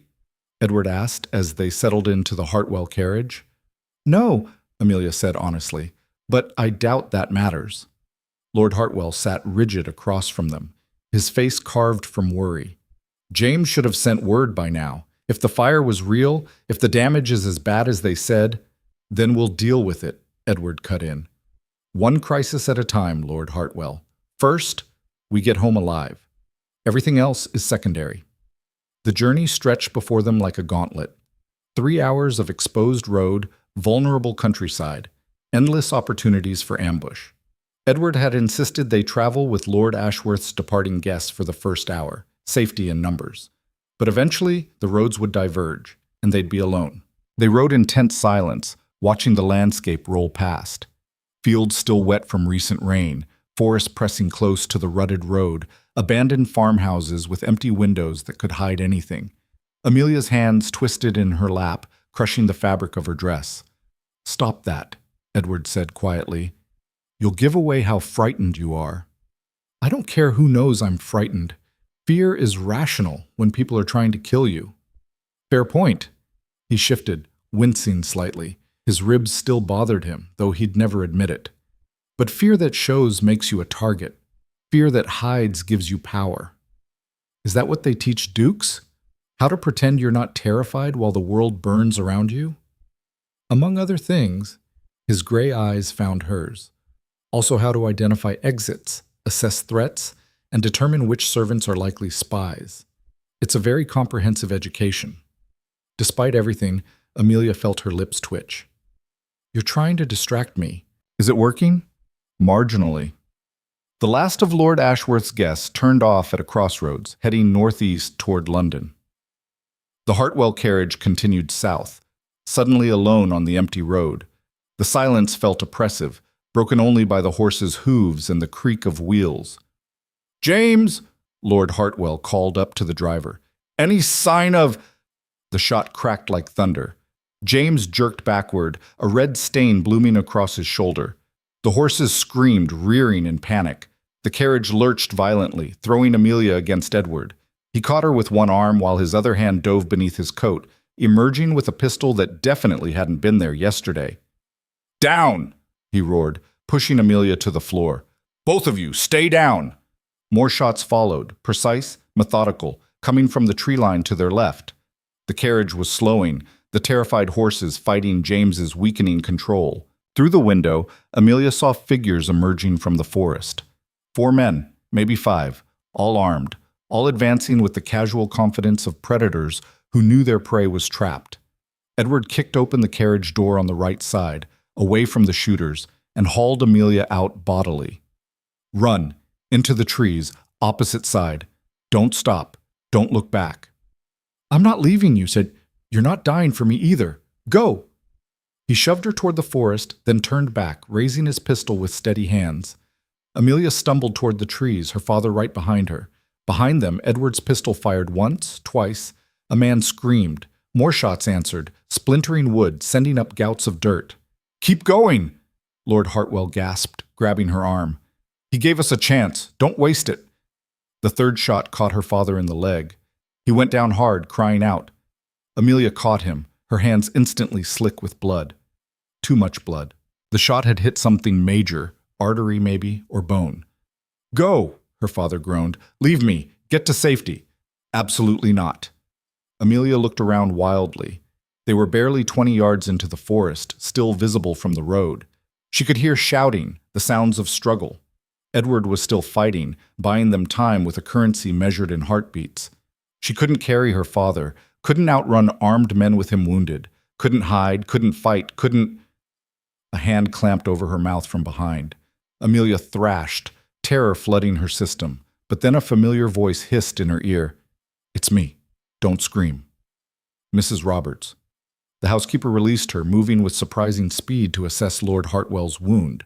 She was dressed in men's clothing, mud-streaked and armed with a wicked-looking knife.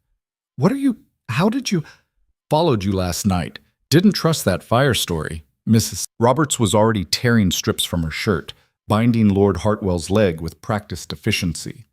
"Good thing, too. This is a right mess you've landed in. Edward's still out there. Duke can handle himself better than you think. Right now we need to move. This leg needs proper treatment within the hour or he'll lose it." She finished the hasty bandage and looked at Amelia. "Can you be strong, miss? Really strong?" Amelia swallowed her fear, her panic, her overwhelming urge to run back to the road and help Edward. "Yes." "Good. Help me get him up. There's an old gamekeeper's cottage half a mile north. We get there, we hole up, we survive. Understand?" They hauled Lord Hartwell upright, draping his arms over their shoulders. He was semi-conscious, mumbling incoherently. Behind them, the shooting had stopped. Amelia didn't know if that was good or terrible. They crashed through the forest, branches whipping their faces, roots trying to trip them. Lord Hartwell was dead weight, groaning with each jarring step. Amelia's shoulders screamed in protest. Her lungs burned, but she didn't stop. Couldn't stop. The cottage appeared like a miracle, half collapsed, abandoned for years, but still standing. They dragged Lord Hartwell inside, laying him on the dirt floor. Mrs. Roberts immediately went to work, tearing away his trouser leg to examine the wound properly. Bad, she muttered, but not fatal if we're quick. She looked at Amelia. I need you to find water. There's usually a well behind these places, and something to burn. We need to cauterize this. Amelia nodded mutely and stumbled outside. Her hands were shaking so badly she could barely grip the well bucket. Water. Fire. Save her father. Don't think about Edward. Don't imagine him dead on that road. Don't picture his gray eyes going dim. Don't... Amelia! She spun. Edward emerged from the trees, limping badly, blood streaming from a cut above his eye. But alive. Impossibly, miraculously alive. You're alive, she breathed. Mostly. He leaned against the cottage wall, breathing hard. Got 2 of them. The other scattered when I proved harder to kill than expected. His eyes found hers, fierce despite the exhaustion. Your father? Shot. Mrs. Roberts is with him. She says... Amelia's voice broke. She says if we act fast, then we act fast. Edward straightened, visibly pulling himself together despite the pain radiating from every movement. Show me! Inside the cottage, Mrs. Roberts had Lord Hartwell's leg elevated. The bleeding slowed but not stopped. She looked up as they entered, her expression grim. Your Grace, didn't expect to see you vertical. I'm full of surprises. Edward knelt beside Lord Hartwell, examining the wound with a clinical eye that suggested this wasn't his first battlefield injury. The bullet's still in there. Has to come out. I know, but without proper tools. I've done this before, during the war. Edward's jaw was set. Lord Hartwell, can you hear me? This is going to hurt considerably, but it's necessary. Do you understand? Her father's eyes flickered open, glazed with pain. Do it. Just take care of Amelia. Promise me. I promise. Amelia, I need you to hold him down. Mrs. Roberts, find something for him to bite on. What followed was the worst 30 minutes of Amelia's life. Edward worked with steady hands, despite his own injuries, using Mrs. Roberts' knife heated red hot in a hastily built fire. Her father's screams echoed in the tiny cottage, muffled by the leather belt between his teeth. Amelia held his shoulders, whispering meaningless reassurances, tears streaming down her face. Finally, Edward sat back, holding a misshapen bullet between bloody fingers. Got it. The cauterization should prevent infection, but he needs rest. Real medical attention as soon as possible. Lord Hartwell had passed out, his breathing shallow but steady. Mrs. Roberts covered him with her coat, then looked between Edward and Amelia. We can't stay here. Those men will regroup, come looking, and there might be more we didn't see. Agreed. Edward stood carefully, every movement obviously painful. We need to get to London. My townhouse there. They won't expect it, and it's defensible. But we can't move Lord Hartwell in his condition. Then we split up, Amelia said. The words tasted like ash, but the logic was sound. You and I create a diversion, lead them away. Mrs. Roberts stays with father, gets him to safety once the heat dies down. Absolutely not, Edward said immediately. I'm not using you as bait. You're not using me as anything. I'm choosing this. Amelia met his eyes, letting him see her resolve. They want you dead, Edward. They'll follow you anywhere. If I'm with you, that's 2 targets instead of 1. We draw their attention, give father a chance to recover and escape. Mrs. Roberts nodded slowly. Girl's got sense. Much as I hate it. I don't, Edward said flatly. Amelia, you can't what? Can't make my own decisions? Can't risk my life when you've been risking yours for days? Her voice rose, sharpened by fear and fury and desperation. You don't get to protect me from this, Edward. We're in it together, remember? Those were your words. Or did you only mean them when they kept you safe? The hit landed. She saw it in the flinch of his expression, the way his jaw clenched. That's not fair, he said quietly. Nothing about this is fair, but it's necessary. She turned to Mrs. Roberts. How long does father need before you can move him? 6 hours, maybe 8. Long enough for the bleeding to fully stop and his strength to return slightly. Then that's how long we need to keep them occupied. Amelia looked back at Edward. Can you ride? Can I? He laughed, a sharp, bitter sound. I can barely walk. I've been shot at, beaten and nearly killed 3 times in a week, and you're asking if I can ride? Yes. Then yes, I can ride. His eyes searched hers. But Amelia, if we do this, if we run, there's no going back. They'll know you helped me. They'll make you a target permanently. Your life, such as it is, will be over. What life? The question came out more raw than she intended. A life of mounting debts and dying slowly in a forgotten manner? A life where my best option was marrying a man 3 times my age? That's not living, Edward. That's just surviving. And I'm tired of surviving. Something shifted in his expression. Understanding, maybe, or recognition. He nodded once, sharply. All right, we run together. He turned to Mrs. Roberts. There's a physician in the village of Thornbury, 10 miles south, Dr. Marcus Weatherby. Tell him the Duke of Westmore sent you, that he's to treat Lord Hartwell and send the bill to my London address. He'll help, no questions asked. And if those men come back before I can move? Edward's smile was cold. Then you use that knife you're so fond of, and you survive. Because we'll be painting the countryside with false trails and leading these bastards on a chase they'll never forget. They left within the hour.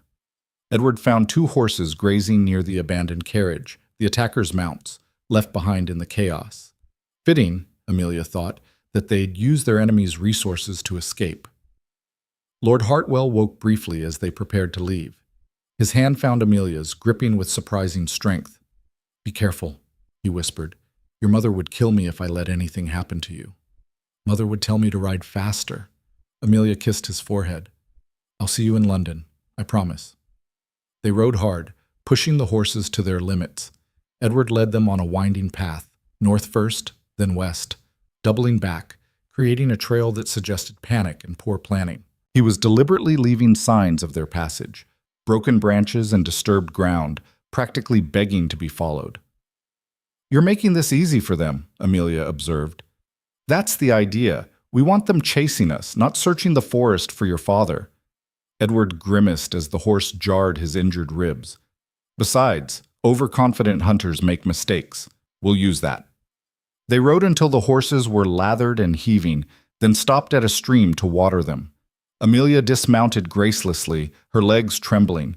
She'd ridden as a child, but that was years ago, and never at this pace. Every muscle screamed. Edward was worse.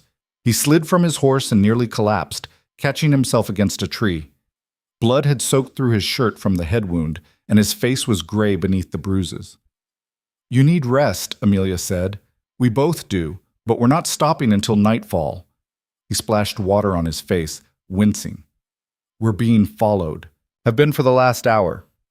Amelia's blood ran cold. You're certain? 3 riders, maybe 4. Staying just out of sight but tracking us steadily. He met her eyes. They're hurting us, pushing us toward something.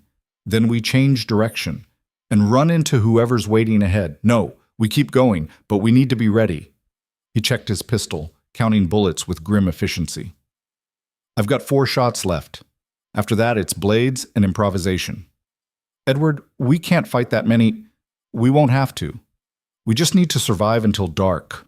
Once night falls, we disappear. I know these lands better than they think. There are places we can hide, ways to lose pursuit. His hand found hers. Trust me. I do. The truth of it surprised her. I absolutely do. They remounted and continued, every sense heightened. Amelia watched the tree line, listened for hoofbeats, felt for changes in the air that might signal danger. Beside her, Edward rode with the casual ease of a man who'd spent his life in the saddle. But she could see the tension in his shoulders, the way his eyes never stopped moving. The sun was sinking toward the horizon when they reached the old quarry. Edward reined in sharply, studying the landscape. The quarry was a massive scar in the earth, 50 feet deep with sheer walls and a narrow path leading down to the bottom.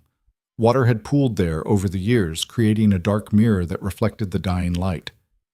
This is it, Edward said quietly. This is where they want us. How do you know? Because it's where I'd choose. Limited exits, high ground for shooters, nowhere to run. He dismounted, helping Amelia down. They've probably been planning this since we left Ashworth's, maybe before. Then we turned back. And ride into the ones behind us. No, we're committed now. Edward checked his pistol again, then looked at her with an intensity that stole her breath. Amelia, listen carefully. When this starts, when they reveal themselves, I need you to do exactly what I say. No arguments, no hesitation. Can you promise me that? Edward, can you promise? She swallowed hard. Yes. Good. He cupped her face with one hand, his thumb brushing her cheek. Whatever happens, know that meeting you, saving you from that god-awful marriage, watching you stand tall despite everything, it's been the best thing to happen to me in 2 years. Since Sophia. Maybe even better, because you chose this, chose me, chose to fight. You're talking like you're about to die. I'm talking like a man who might. There's a difference. He leaned forward, pressing his forehead to hers. I'm also talking like a man who wishes he had more time, more moments like this, more of you. Then let's survive this and get more. Deal? They walked the horses down the quarry path, each step echoing off the stone walls. The bottom was broader than it looked from above, maybe 30 yards across, with the pool taking up half the space. Plenty of room for a fight, plenty of room to die. There, Edward pointed to a cluster of boulders at the far end. Get behind those, stay low, stay quiet. They'd barely reached cover when the first figure appeared at the quarry rim. Then another, then 5 more. 7 in total, all armed, all looking down at them like wolves who'd cornered their prey. Colonel Thorne stepped to the edge, his face expressionless. Your Grace, he called down, you've led us on quite a chase. I'm impressed you made it this far given your injuries. Edward stepped into the open, his pistol hanging loosely at his side. Colonel, I'd say it's a pleasure, but we both know I'd be lying. Indeed. Thorne's smile was cold. I'll make this simple. You're going to die here, Westmore. The only question is whether Miss Hartwell dies with you, or whether she walks away with a story about bandits and a tragic accident. Amelia felt ice in her veins. Beside her, Edward's expression never changed. That's generous, Edward said. What do I have to do to earn Miss Hartwell's survival? Stop fighting. Put down your weapon. Accept the inevitable with grace. Thorne gestured to his men. You're outnumbered, outgunned, and out of options. But your death doesn't have to be hers. She's merely collateral. Unfortunate witness to your demise at the hands of bandits. We can work with that narrative. And if I refuse? Then we shoot you both and burn the bodies. Either way, Edward Lyle disappears permanently. Thorne's voice hardened. You're a dead man, Your Grace. You just get to choose whether you take an innocent woman with you. Amelia watched Edward's shoulders stiffen. She knew what he was thinking, the same thing she was thinking. He'd agree to save her. He'd sacrifice himself, disarm, let them execute him rather than risk her death. She couldn't let that happen. Edward, she said quietly, remember your promise. No unnecessary risks. He glanced back at her, understanding dawning. Amelia, no! She grabbed a rock the size of her fist and hurled it at Thorne with all her strength. It missed, barely. But it didn't need to hit. The sudden movement, the unexpected aggression from a helpless woman, created exactly the distraction Edward needed.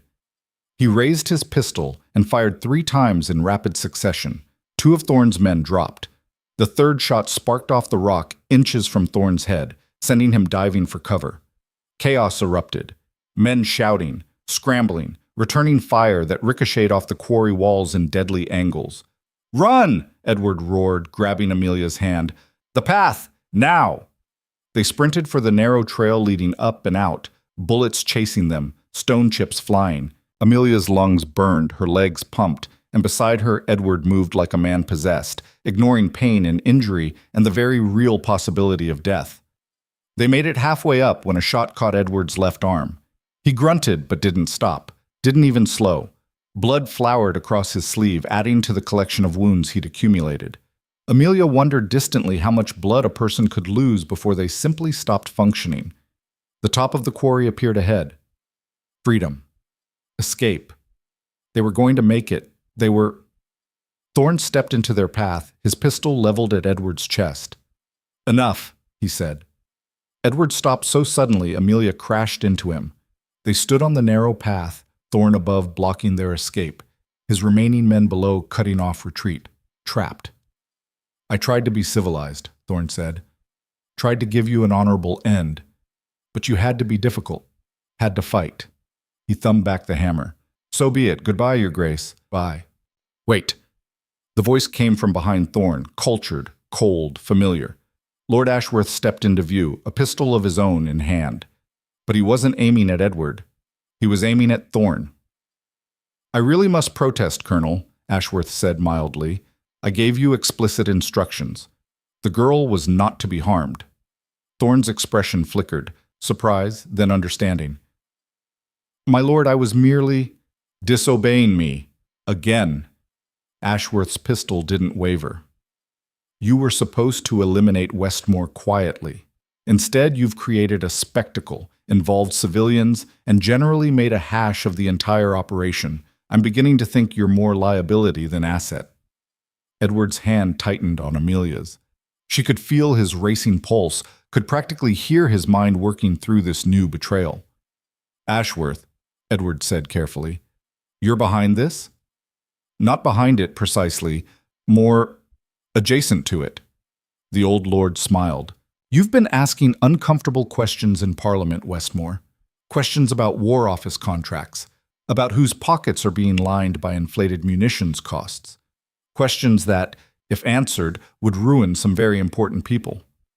People like you, among others. I'm merely a minor player in a much larger game. Ashworth's expression hardened.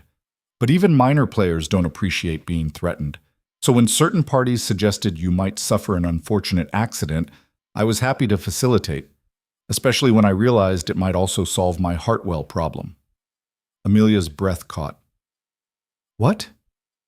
Oh, my dear girl, did you really think I invited your family to my gathering out of kindness? I knew Westmore was hiding somewhere in the area. Thorn's investigation suggested as much. I gambled that if I applied pressure to your father, offered myself as a solution to his financial woes, Westmore might reveal himself to intervene. And he did. Ashworth's smile widened. You played your part beautifully, both of you. You used us as bait, Edward said flatly. I created an opportunity. Thorn was supposed to seize it with subtlety. Instead, he gestured at the carnage below. Dead men, blood on stone, evidence everywhere. This. So now I have to improvise. By shooting your own man? By cutting losses. Ashworth's pistol shifted, aiming at Thorn's head. The colonel has failed his mission and created unnecessary complications. You've both proven remarkably resilient, and I've decided that perhaps having the Duke of Westmore in my debt is more valuable than having him dead. Edward's eyes narrowed. What are you proposing? Simple transaction. I eliminate Thorn and his remaining men. You survive. In exchange, you forget who was behind this whole unfortunate business. You even testify, if asked, that it was all Thorn's doing, a rogue military man with delusions of importance. I, of course, was the one who rescued you at great personal risk. And me? Amelia asked. You, my dear, marry me as originally planned. Your father's debts are cleared. You gain wealth and status. Everyone wins. Ashworth's tone was almost gentle.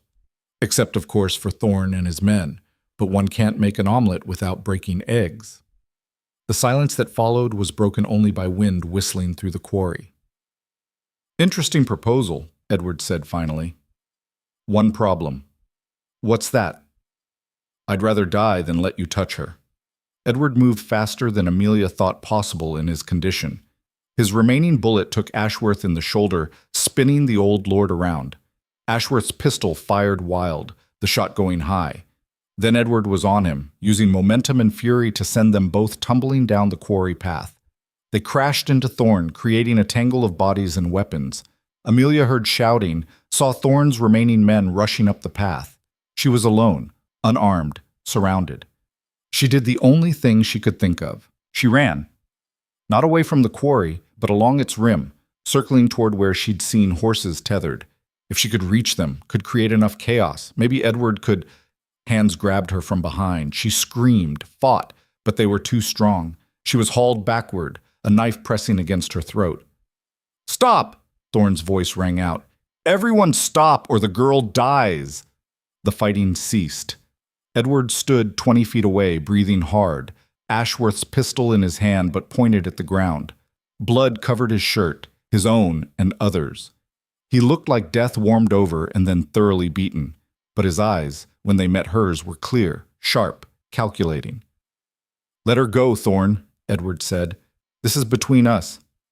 "Nothing is between just us anymore, Your Grace. Too many bodies, too many witnesses."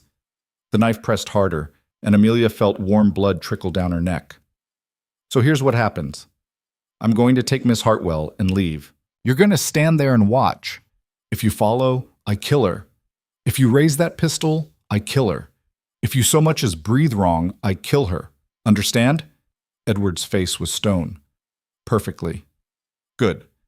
In a few days, you'll receive instructions for her return. The price will be your silence and your cooperation. You'll drop your investigation, stop asking questions, and play the dutiful Duke. In exchange, she lives. Refuse, and I start sending pieces of her back to you." "You're a monster," Amelia said through clenched teeth. "I'm a professional." Thorne began backing away, dragging her with him. "Nothing personal, Miss Hartwell. You're simply leverage. Be grateful you're worth more alive than dead." They were almost to the horses when Edward spoke again. "Thorne, one more thing." "What?" "You should have checked Ashworth's pockets." The explosion was deafening. Ashworth's body erupted in flame and smoke. The old lord had been carrying powder charges, probably for a dramatic escape or last resort. Edward's shot to his shoulder must have ignited them. The blast threw Thorne backward, his grip on Amelia loosening. She dropped, rolled, and ran. Behind her, she heard gunfire, screams, chaos. She didn't look back. Edward had given her an opening. She wouldn't waste it. She reached the horses, fumbling with reins, trying to remember how to mount properly. Her hands were shaking, blood still trickling from the shallow knife cut on her throat. "Amelia!" Edward appeared, running despite everything, Thorne and two men close behind. He grabbed her waist and literally threw her onto a horse, then vaulted up behind her. His arms came around her, seizing the reins, and they were moving before Amelia could even process what happened. Shots rang out. Edward jerked, and Amelia felt hot blood splash her back. But he didn't stop. He kicked the horse harder, sending them thundering away from the quarry, away from death, away from everything. They rode like demons were chasing them, which, Amelia reflected, wasn't far from the truth. Edward's breathing was labored in her ear, his arms trembling around her. She could feel his heartbeat against her spine, too fast, too irregular. "Edward," she said. "Edward, you're hurt." "Keep going," he gasped. "Can't stop. Not yet." They rode until the horse was stumbling with exhaustion, until the quarry was miles behind them, until the sun had fully set and darkness cloaked the land. Finally, Edward allowed them to slow, to stop in a small copse of trees beside a stream. He slid from the horse and immediately collapsed. "Edward!" Amelia was beside him instantly, her hands finding the new wound, high on his back, bleeding steadily. "Oh no, no, no, no!" "It's not that bad," he slurred. "Seen worse." "You've been shot!" "Again! How many times can one person be shot?" "Don't know. Let's not find out." His hand found hers, gripping weakly. "You're safe. That's what matters." "I'm safe because you keep throwing yourself in front of bullets like an idiot." Tears were streaming down her face now, hot and unchecked. "You can't keep doing this. You can't keep—" "I love you." The words stopped her cold. Edward smiled, bloodless and beautiful. "Wanted to say it.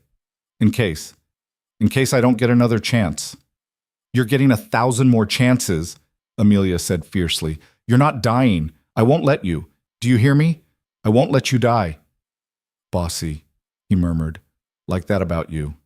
His eyes closed, his breathing evened out into something that might have been sleep or might have been unconsciousness. Amelia pressed her hand against the wound, trying to slow the bleeding, trying to remember everything Mrs. Roberts had done for her father. They were alone, in the dark, miles from help. Edward was dying again, and this time she had no housekeeper with medical knowledge, no comfortable room, no supplies, just her hands and her will and a desperate, burning refusal to let him slip away. Stay with me, she whispered. Please, Edward, stay with me. Around them, the forest was silent. No pursuit, no rescue, just darkness and the sound of Edward's labored breathing and the terrible weight of choices that had led them here. Amelia pressed harder against the wound and began to pray to anything that might be listening, fate, fortune, the universe itself. That morning would find them both alive. Dawn found them both alive, though Amelia wasn't certain that would last. Edward's breathing had grown shallow during the night, each inhalation a labored rasp that made her chest tighten with fear. She'd done everything she could think of, packed the wound with torn strips of her petticoat, kept pressure constant until her arms screamed, even tried to clean it with stream water, though she knew that risked infection. But her makeshift nursing couldn't change the fundamental problem. He'd lost too much blood, taken too many injuries, pushed his body past any reasonable limit. He needed a surgeon, needed proper medicine, needed miracles she couldn't provide with shaking hands in a forest clearing. Still here, Edward murmured without opening his eyes. Stop panicking. Can hear you thinking from here. I'm not panicking. I'm rationally assessing our dire situation. Same thing. His eyes cracked open, gray and bloodshot but aware. How bad? You've been better.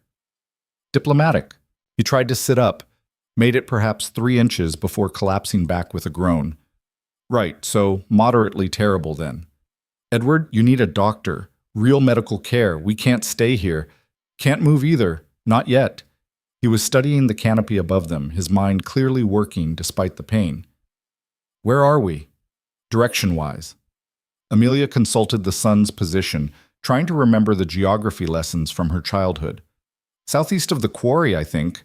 Maybe 10 miles. I kept the North Star on our left when we rode. Smart. That puts us... He closed his eyes, calculating. Close to Millbrook, small town, maybe 200 people. There's a physician there, Dr. Helena Ashford. Relation to... No relation to the late Lord Ashworth, thank heaven. Helena's good people. Studied in Edinburgh when they still allowed women, came back here because she preferred helping farmers to playing society games. A ghost of his smile. She also hates authority, questions everything, and once threatened to castrate a magistrate who tried to stop her from practicing medicine. We'll get along famously. Assuming we reach her. Assuming that. Edward shifted, testing his limbs. The movement made him pale, but he managed to stay conscious. Help me up. We need to move before Thorne realizes we're not dead and organizes a proper search. Getting Edward upright was an exercise in controlled agony. He leaned heavily on Amelia, his weight pressing her down, each step a negotiation between his will and his body's limitations. The horse eyed them with what Amelia could have sworn was skepticism. Don't judge me, Edward told the animal. I've had a difficult week. They made it perhaps a mile before Edward's legs gave out entirely. He collapsed against a tree, breathing hard, fresh blood seeping through the bandages. This isn't working, Amelia said. You can't ride like this. You can barely stand. Then we rest. Hour or two. Try again. We don't have hours. Thorne could be tracking us right now. Let him come. Edward's voice had gone flat, dangerous. I'm tired of running, Amelia. Tired of being prey. If Thorne wants to finish this, let him try. I've got 1 bullet left and a considerable amount of rage. We'll see how that plays out. You'll die. Maybe. But so will he. That's something. His eyes found hers, fierce despite the exhaustion. I meant what I said last night. I love you. That's not pain talking or fear or noble sentiment. I love the way you argue with me, the way you refuse to be cowed by anyone, the way you saved me even when it was foolish. I love your strength and your stubbornness and the fact that you threw a rock at an armed man to give me an opening. Amelia's throat tightened. Edward, let me finish. If we die here, I want you to know that these past days, hiding in your guest room, fighting beside you, watching you stand up to people who tried to break you, they've been worth every bullet, every betrayal, every moment of pain. You made me remember why life matters, why fighting for something real is better than surviving in comfort while the world burns. We're not dying here. She said it with a conviction she didn't entirely feel. We're going to reach Millbrook, find Dr. Ashford, get you patched up properly. Then we're going to London, and we're going to destroy everyone who tried to kill you, together. Ambitious. You love that about me, too. His laugh turned into a cough that brought up blood. Amelia's resolve wavered, fear flooding back. But Edward gripped her hand, his fingers weak but insistent. Promise me something, he said. If it comes down to you or me, if Thorn finds us, if there's a choice, you run. You save yourself. Don't throw your life away for mine. I'm not promising that. Amelia, no.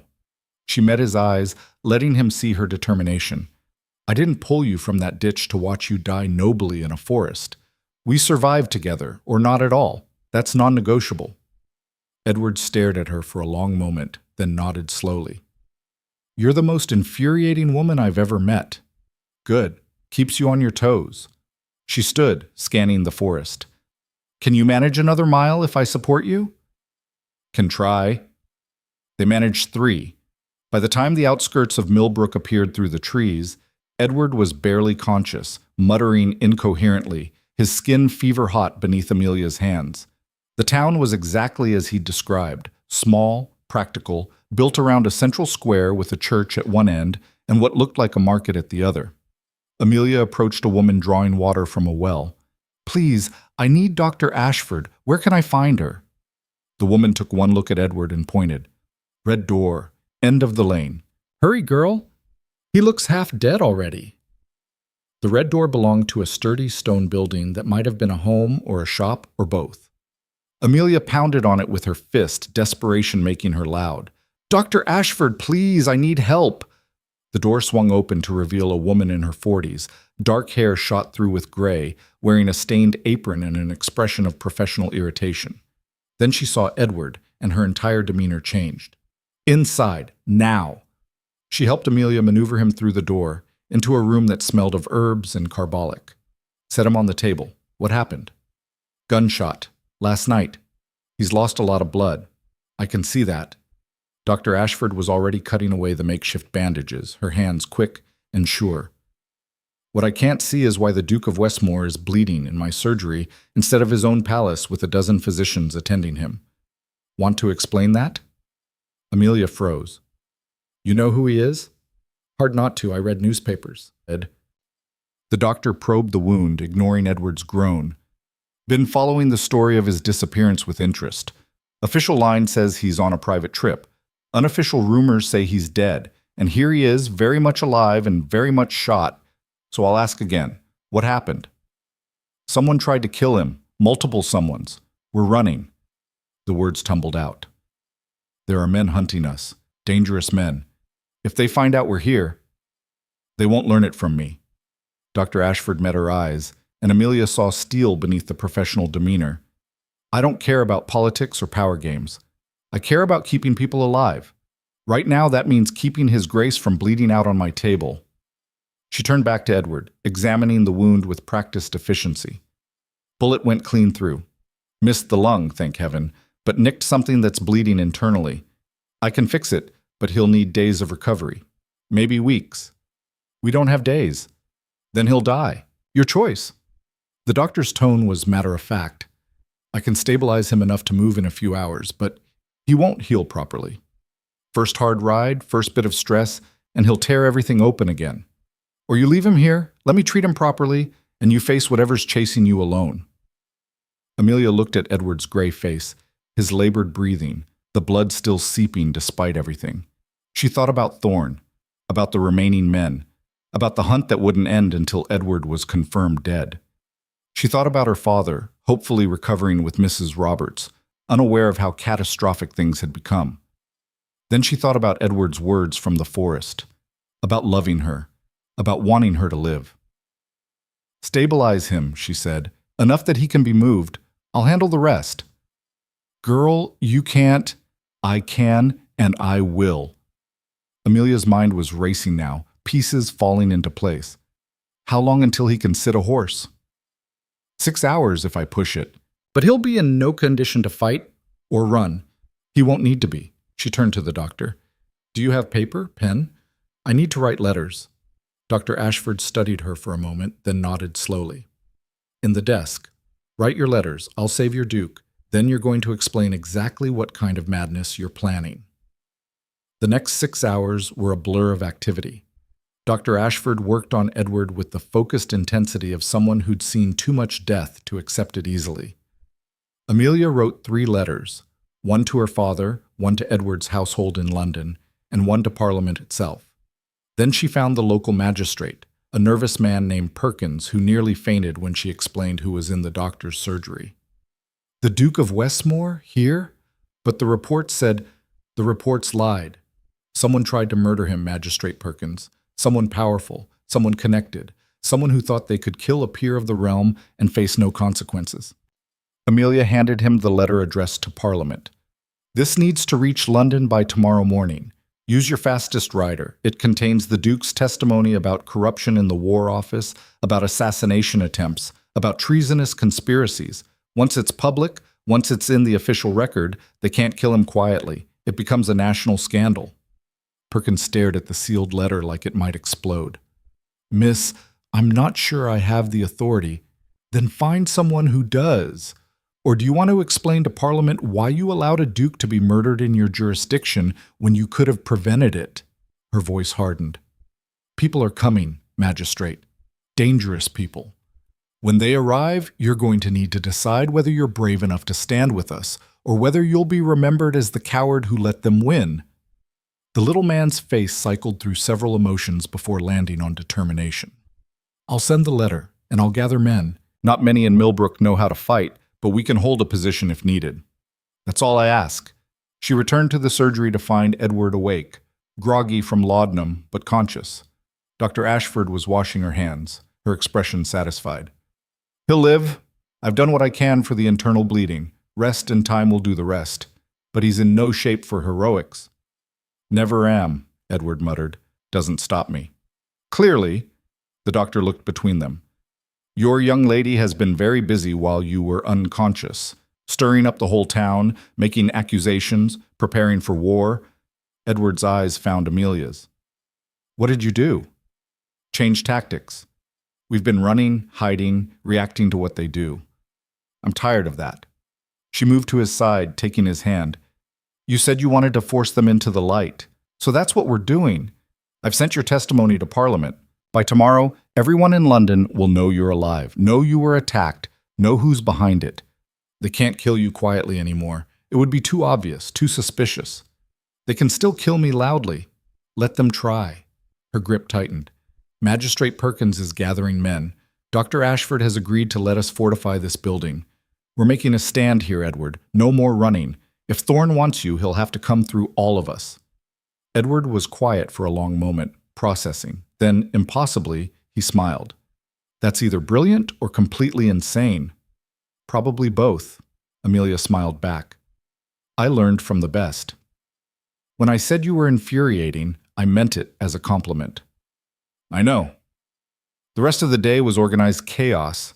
Magistrate Perkins proved surprisingly capable once his spine was located, gathering 24 men, farmers, shopkeepers, a blacksmith who looked like he could bend iron bars with his bare hands. Dr. Ashford's building was situated defensively, with stone walls and a clear view of the approaches. They barricaded the windows, stockpiled supplies, and prepared to make Thorne's life very difficult if he showed up. Edward watched it all from the surgery table, too weak to help but strong enough to offer strategic advice. "Board up the east window. That's the best angle for a shooter. Make sure someone's watching the back alley. Don't bunch up. Spread defenders throughout the building so they can't hit everyone with one attack." The townspeople listened, initially skeptical, then increasingly respectful. This was the Duke of Westmore, after all, speaking from experience that clearly wasn't theoretical. He might be bleeding and pale, but his tactical mind was sharp. As sunset approached, Amelia found herself on the roof with the blacksmith, a man named Thomas, who'd appointed himself her unofficial bodyguard. "Begging your pardon, miss, but are we really expecting armed men to attack Millbrook over this?" "I hope not, but I prepare for yes." She scanned the roads leading into town. "These people, they've already tried to kill the Duke twice. They won't stop just because we've made it difficult." "Then they're fools." Thomas checked his rifle, a well-maintained hunting piece. "Attacking a Duke in broad daylight, in front of witnesses? That's not murder, that's suicide. Unless they're desperate enough not to care. Amelia thought about Thorne's cold eyes, Ashworth's casual cruelty, the machinery of power that ground up inconvenient people without remorse. Desperation makes people reckless. We need to be ready for... "Riders!" the shout came from the street below. 3 of them, coming from the north. Amelia's heart lurched.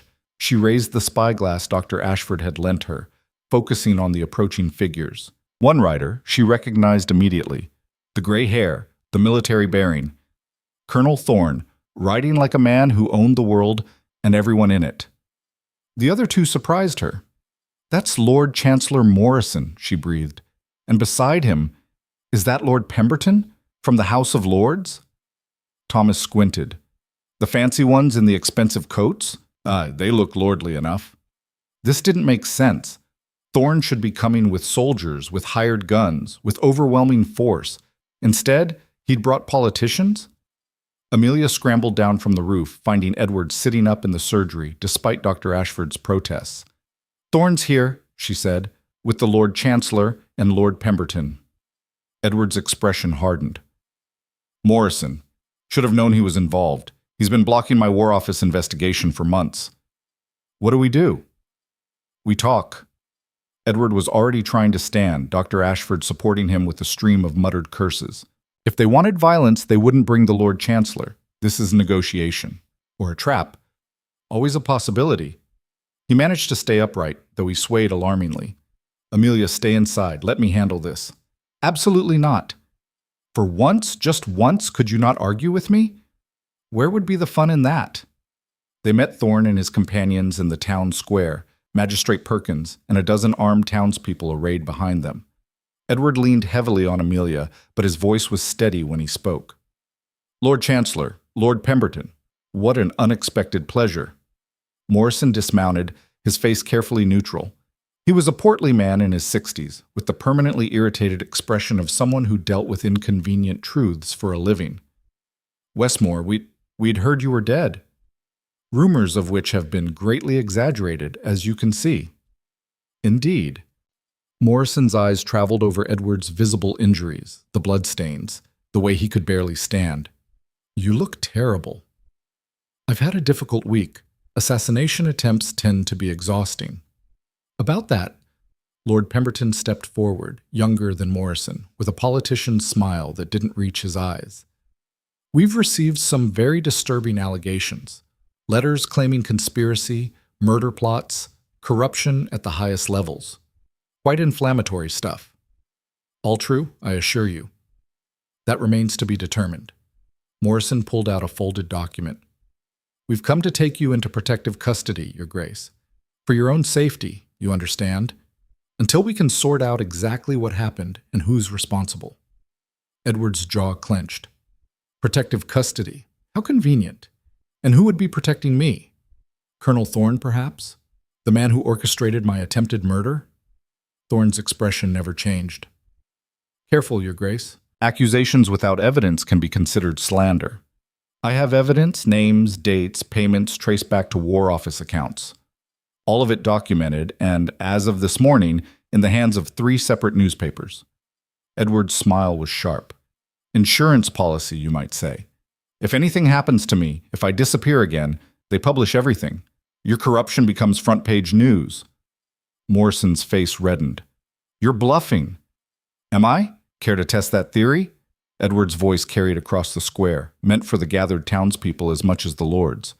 "I'm willing to go on public record, right here, right now. Tell everyone exactly what I discovered about inflated munitions contracts, about kickbacks to government officials, about soldiers dying with faulty equipment while men like you got rich. Are you willing to do the same?" The silence was deafening. Morrison and Pemberton exchanged glances, clearly not prepared for this level of public confrontation. Thorne, however, had gone very still. His hand drifted toward his coat. "Don't." The voice came from behind Edward, Dr. Ashford, holding a rifle with the ease of someone who knew how to use it. "I'm a physician, Colonel. I know exactly where to shoot to cause maximum pain without killing. Care to test my medical knowledge?" More rifles appeared. Townspeople, emboldened by Edward's defiance, stepping forward. The blacksmith Thomas moved to stand beside Amelia, his hunting rifle pointed casually at Thorne's chest. "We don't want trouble," Magistrate Perkins said, his voice surprisingly firm. "But we won't stand by while you threaten a peer of the realm in our town. Whatever happened, whatever you're involved in, His Grace deserves his day in Parliament. Proper justice, not midnight accidents." Morrison looked around, clearly calculating. He was outnumbered, outmaneuvered, and increasingly aware that this situation was spiraling beyond his control. "This isn't over, Westmore," he said finally. "Oh, I know, it's barely begun." Edward's voice was cold. "But it will be conducted in the light now. Public testimony, parliamentary investigation. Everything transparent, everything recorded. No more shadows, no more convenient accidents. You wanted to silence me? Congratulations, you've guaranteed I'll be the loudest voice in London." Morrison mounted his horse stiffly. "You're making enemies, Your Grace. Powerful enemies." "I'm making a stand. There's a difference." Edward's hand found Amelia's, squeezing gently. "And I'm not doing it alone." The three riders departed, Thorne looking back once with an expression that promised future reckoning. But they left. That was what mattered. They'd come prepared to intimidate or capture, and they were leaving empty-handed. The moment they were out of sight, Edward's legs gave out. Dr. Ashford and Thomas caught him, easing him down to sit on the edge of the town well. "You magnificent idiot," the doctor muttered. "You could have torn every stitch I put in you." "Worth it." Edward was pale but grinning. "Did you see Morrison's face? He wasn't expecting public defiance. None of them were." Amelia knelt beside him, her hands checking his bandages for fresh blood. "That was incredibly reckless. That was necessary." He caught her hands, stilling them. "They operate in darkness, Amelia. Secrets and threats and violence no one sees. The only way to fight that is to drag everything into daylight, make it public, make it loud, make it impossible to ignore. And if they decide public assassination is acceptable, then at least everyone will know who did it and why." His gray eyes held hers. "I'm tired of being afraid, tired of running. They want me dead? They'll have to do it in front of witnesses with the whole country watching. That's not a victory for them. That's exposure." Magistrate Perkins approached, wringing his hands. "Your Grace, what happens now? Will they come back with more men?"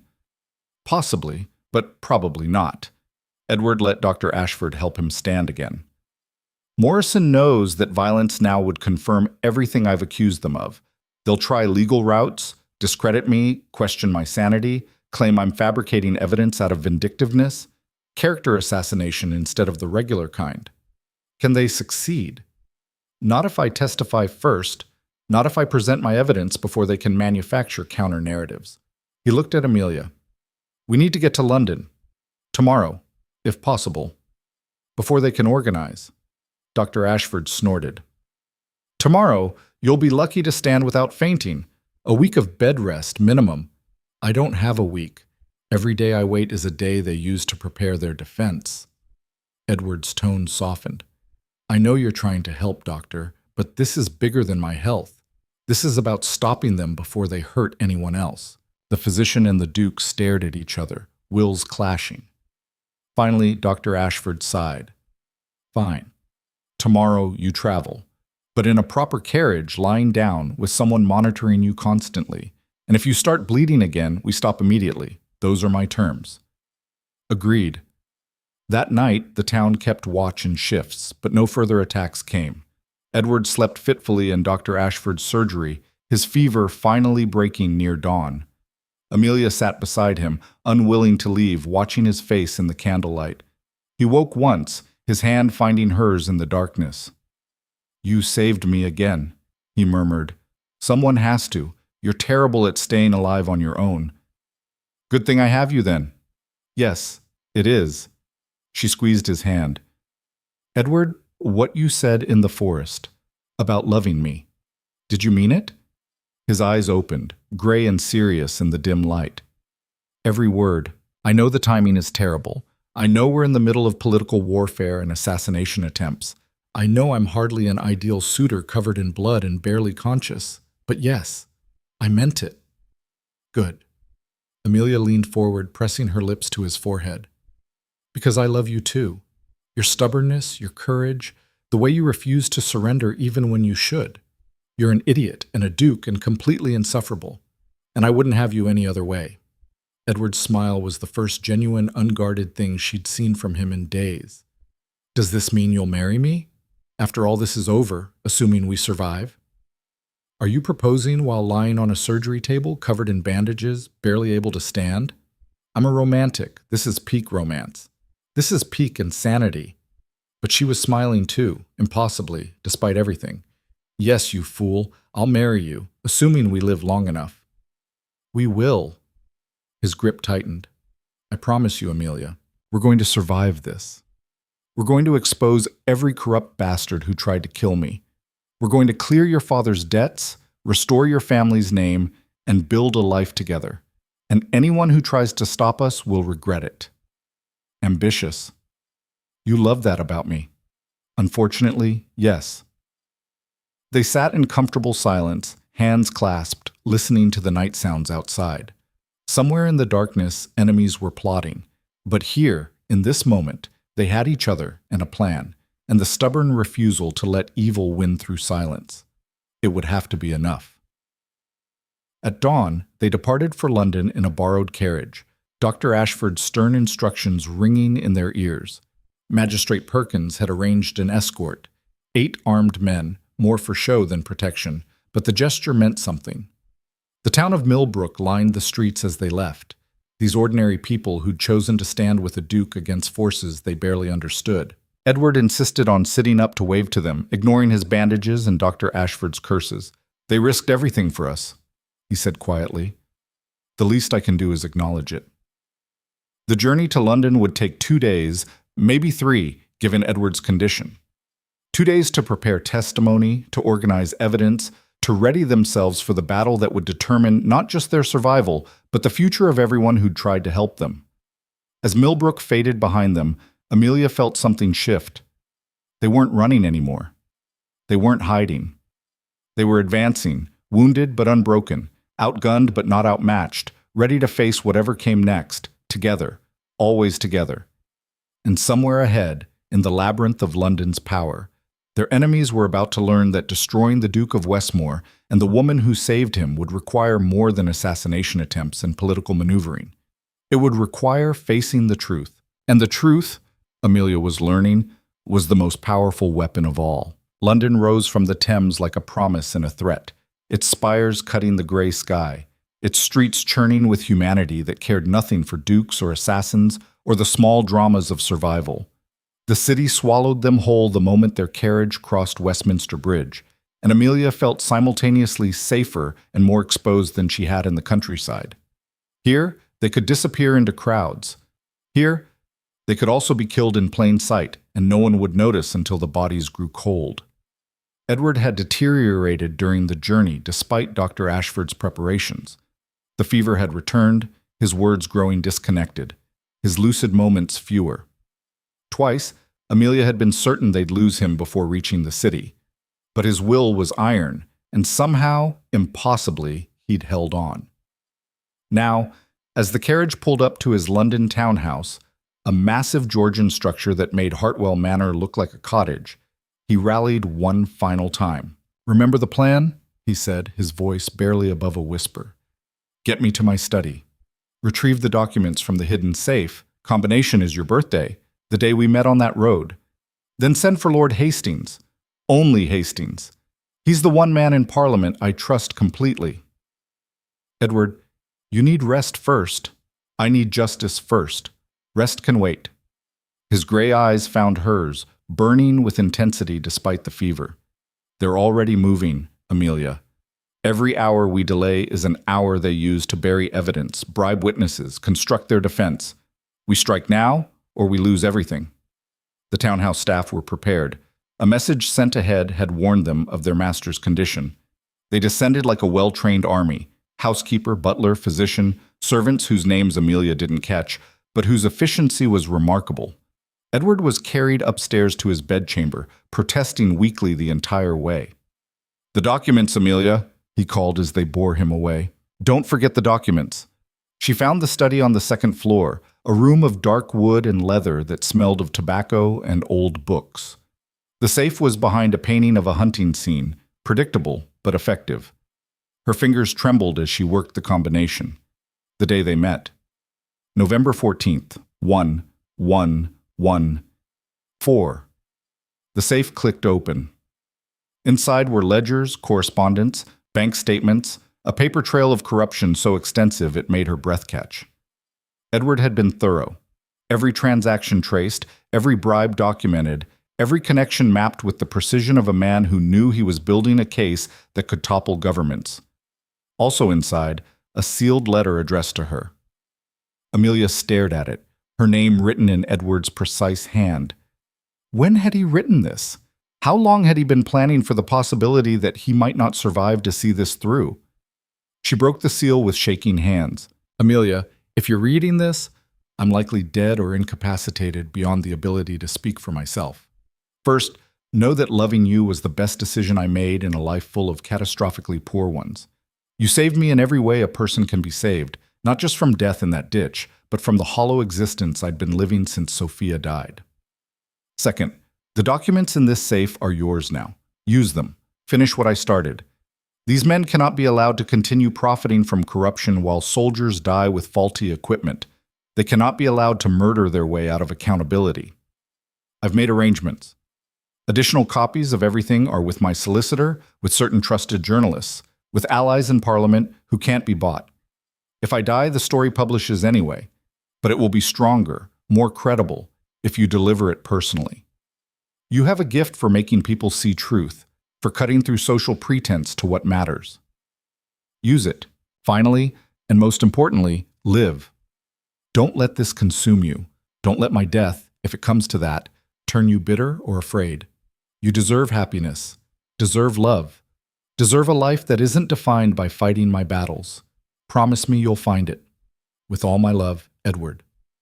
Amelia read it twice, tears blurring the words. The presumptuous bastard, writing her farewell letters and making plans for his own death, as casually as other men planned dinner parties. She wanted to storm upstairs and shake him, demand he stop being so nobly self-sacrificing and just survive like a normal person. Instead, she carefully folded the letter and tucked it in her bodice, next to Sophia's sapphire that she still wore. Then she gathered the documents and went to war. Lord Hastings arrived within the hour, a rail-thin man in his 50s with sharp eyes and a sharper mind. He listened to Amelia's account without interruption, his expression growing progressively grimmer. "This is explosive," he said finally, paging through the ledgers. "If even half of this is accurate, we're looking at the largest corruption scandal in a generation. Morrison will be ruined, Pemberton too, half the War Office leadership." All of it's accurate. Edward documented everything. And nearly died for it. Hastings set down the papers. "Miss Hartwell, you understand what you're asking. These men have resources, connections, the ability to make your life extremely difficult. Even with this evidence, even with public testimony, they'll fight back viciously. Let them." Amelia met his gaze steadily. "I'm done being afraid of powerful men who think they're above consequences. Edward almost died because he tried to do the right thing. I won't let that be for nothing." Something shifted in Hastings' expression. Respect, maybe, or recognition of a kindred spirit. "Very well. I'll arrange an emergency session of Parliament. 3 days from now. Westmore will need to testify, present his evidence publicly. Can he do that in his condition? He'll do it or die trying. Probably both, knowing him. Then we have 3 days to prepare." Hastings stood, gathering the documents. "I'll need to make copies, distribute them to allies, ensure this can't be suppressed, even if they try to silence Westmore again. In the meantime, you should prepare for siege. They'll come for these documents, for Edward, possibly for you. This house needs to be defended." Amelia thought of Millbrook, of ordinary people standing up with rifles and determination. "I can handle that." The next 72 hours were organized chaos.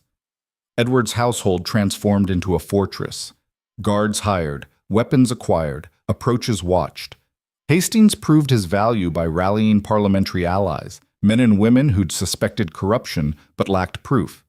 The evidence Edward had gathered gave them ammunition, and they used it ruthlessly. Meanwhile, Edward himself lay upstairs, feverish and furious, alternating between lucid planning sessions and delirious ranting about betrayal and justice. Dr. Ashford had been summoned from Millbrook, arriving with Mrs. Roberts and, to Amelia's tearful relief, her father. Lord Hartwell looked pale and drawn, walking with a cane, but alive, very much alive. "My darling girl," he said, embracing her carefully. "I heard what you did, how you stood up to them all. Your mother would be so proud." "I learned from her." Amelia helped him to a chair. "How are you feeling?" "Like I was shot, and then dragged across England, which is accurate, but alive, which seemed unlikely a few days ago." He looked around the opulent townhouse. "This is all rather overwhelming." "You'll get used to it." "I had to." "Will I need to?" "Get used to it, I mean." Her father's gaze was knowing. "Edward asked my permission before all this madness. Said he intended to court you properly, assuming he survived. I gave my blessing then. I'm wondering if the question's still relevant." Amelia felt heat rise to her cheeks. "We've had some conversations. Nothing formal. Everything's been rather chaotic." "That's one word for it." Lord Hartwell smiled. "For what it's worth, I approve. He's a good man, underneath the title and the politics. And he clearly loves you desperately. A father couldn't ask for more." 2 days before the parliamentary session, the attack came. Not the crude violence of Thorne's ambushes, but something more insidious. A legal challenge, delivered by a solicitor in expensive clothes and accompanied by 2 magistrates.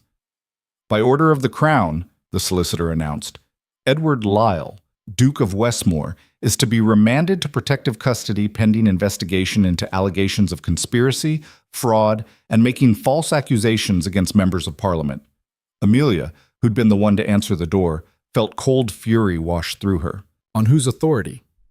Lord Chancellor Morrison, acting in the Crown's interest. Morrison is one of the men Edward is accusing. That's a conflict of interest so blatant it's almost impressive. The solicitor's expression didn't waver.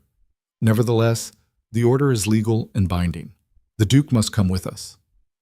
The Duke is bedridden with injuries sustained during an assassination attempt orchestrated by Morrison's associates. He's in no condition to be moved.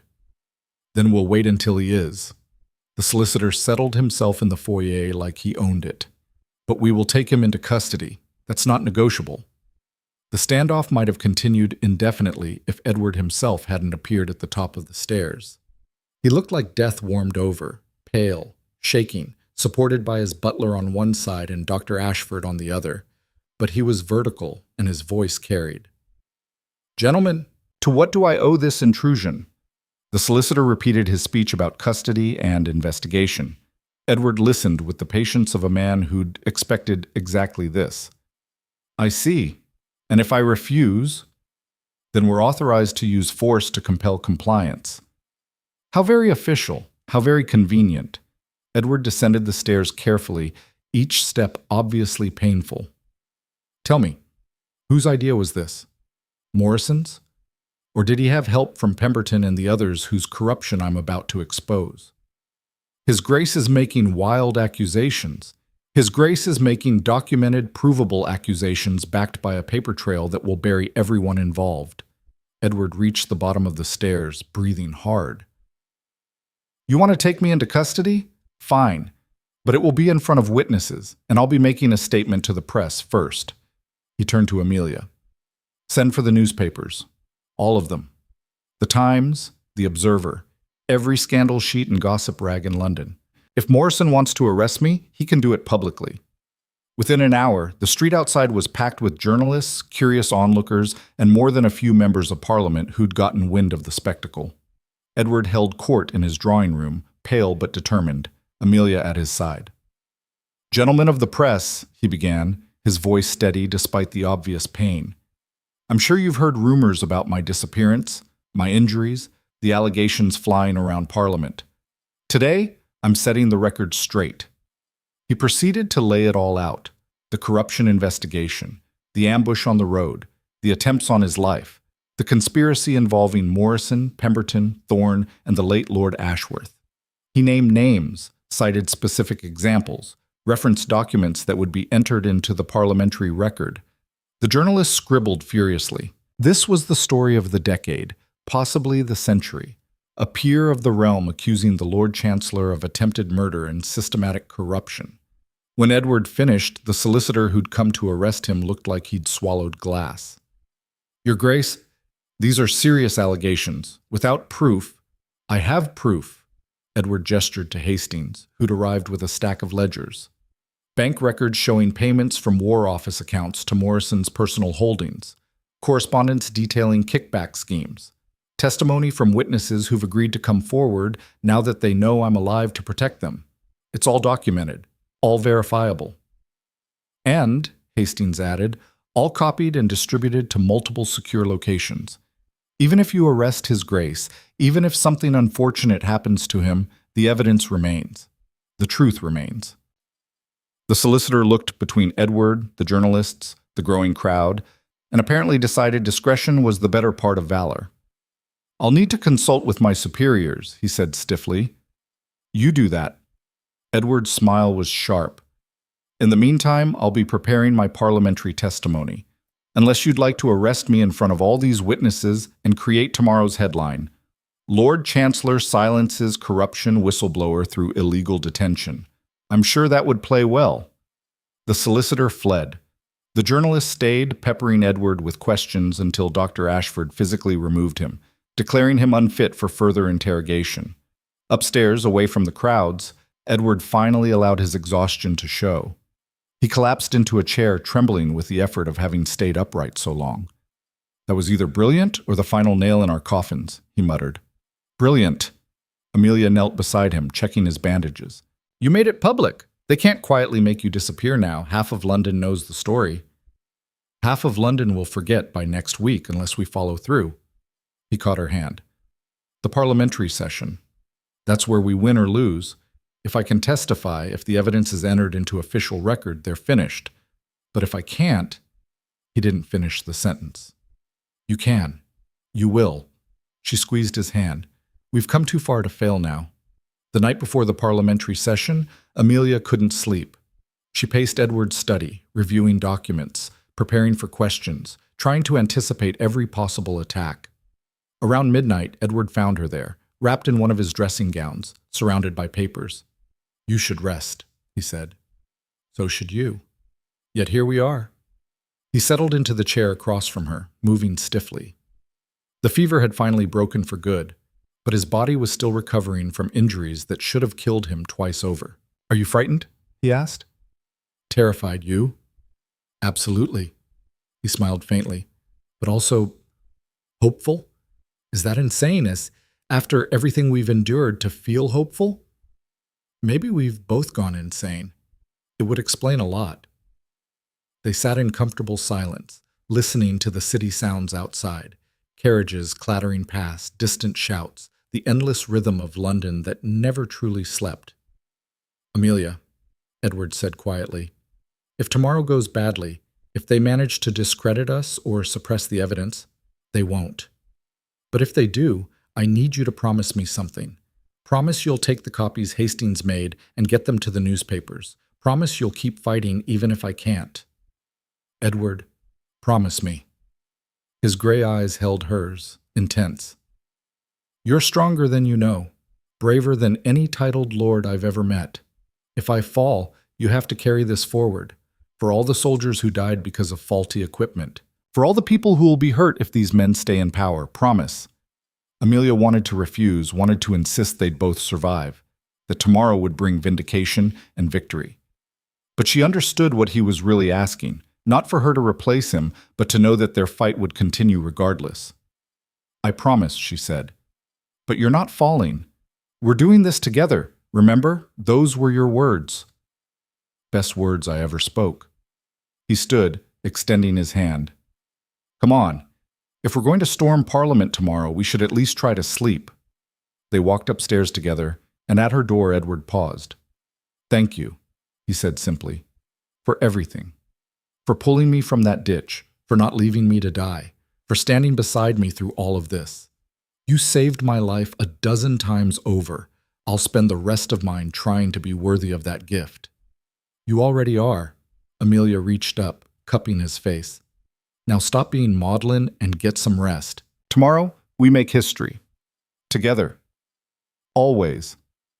The Houses of Parliament were packed, every seat filled, standing room claimed by those desperate to witness what promised to be the most explosive session in recent memory. The public galleries overflowed with journalists, citizens, anyone who'd managed to secure entry to watch a duke accuse the Lord Chancellor of attempted murder. Amelia sat in the family gallery, her father beside her, both of them watching as Edward took his position. He'd dressed carefully for this. Formal robes of his rank, the physical symbols of his authority. But it was his bearing that truly commanded attention. Despite his injuries, despite the ordeal he'd endured, he stood like a man who would not be moved. Lord Chancellor Morrison sat opposite, his face a careful mask of dignified offense. Beside him, Pemberton and others implicated in the scandal, all projecting confidence that this was merely a misunderstanding that would soon be resolved. Lord Hastings called the session to order. The House recognizes Edward Lyle, Duke of Westmore, who has requested the opportunity to present evidence of corruption and conspiracy involving members of this body. Edward stepped forward. When he spoke, his voice carried to every corner of the chamber. My lords, I come before you today not as a duke seeking privilege, but as a citizen demanding justice. 3 weeks ago, I was ambushed on a country road, beaten nearly to death, and left to die in a ditch. This was not random violence. This was attempted murder, orchestrated by powerful men who wanted to silence my investigation into War Office corruption. Murmurs rippled through the chamber. Morrison stood, his voice oozing wounded dignity. My lords, this is outrageous. His Grace has endured terrible trauma, but that doesn't give him license to make baseless accusations against— They're not baseless. Edward's voice cracked like a whip. I have documents, bank records showing illegal payments, correspondence detailing kickback schemes, testimony from witnesses, all of it verified, all of it documented.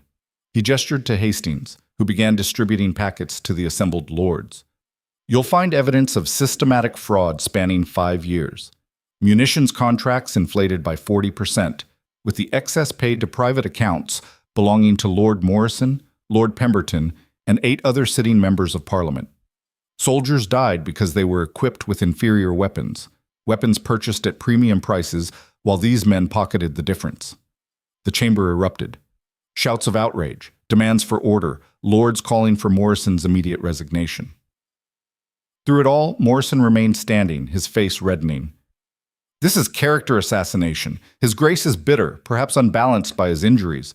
None of this so-called evidence is sitting in front of you verified by independent auditors. Edward's tone was ice.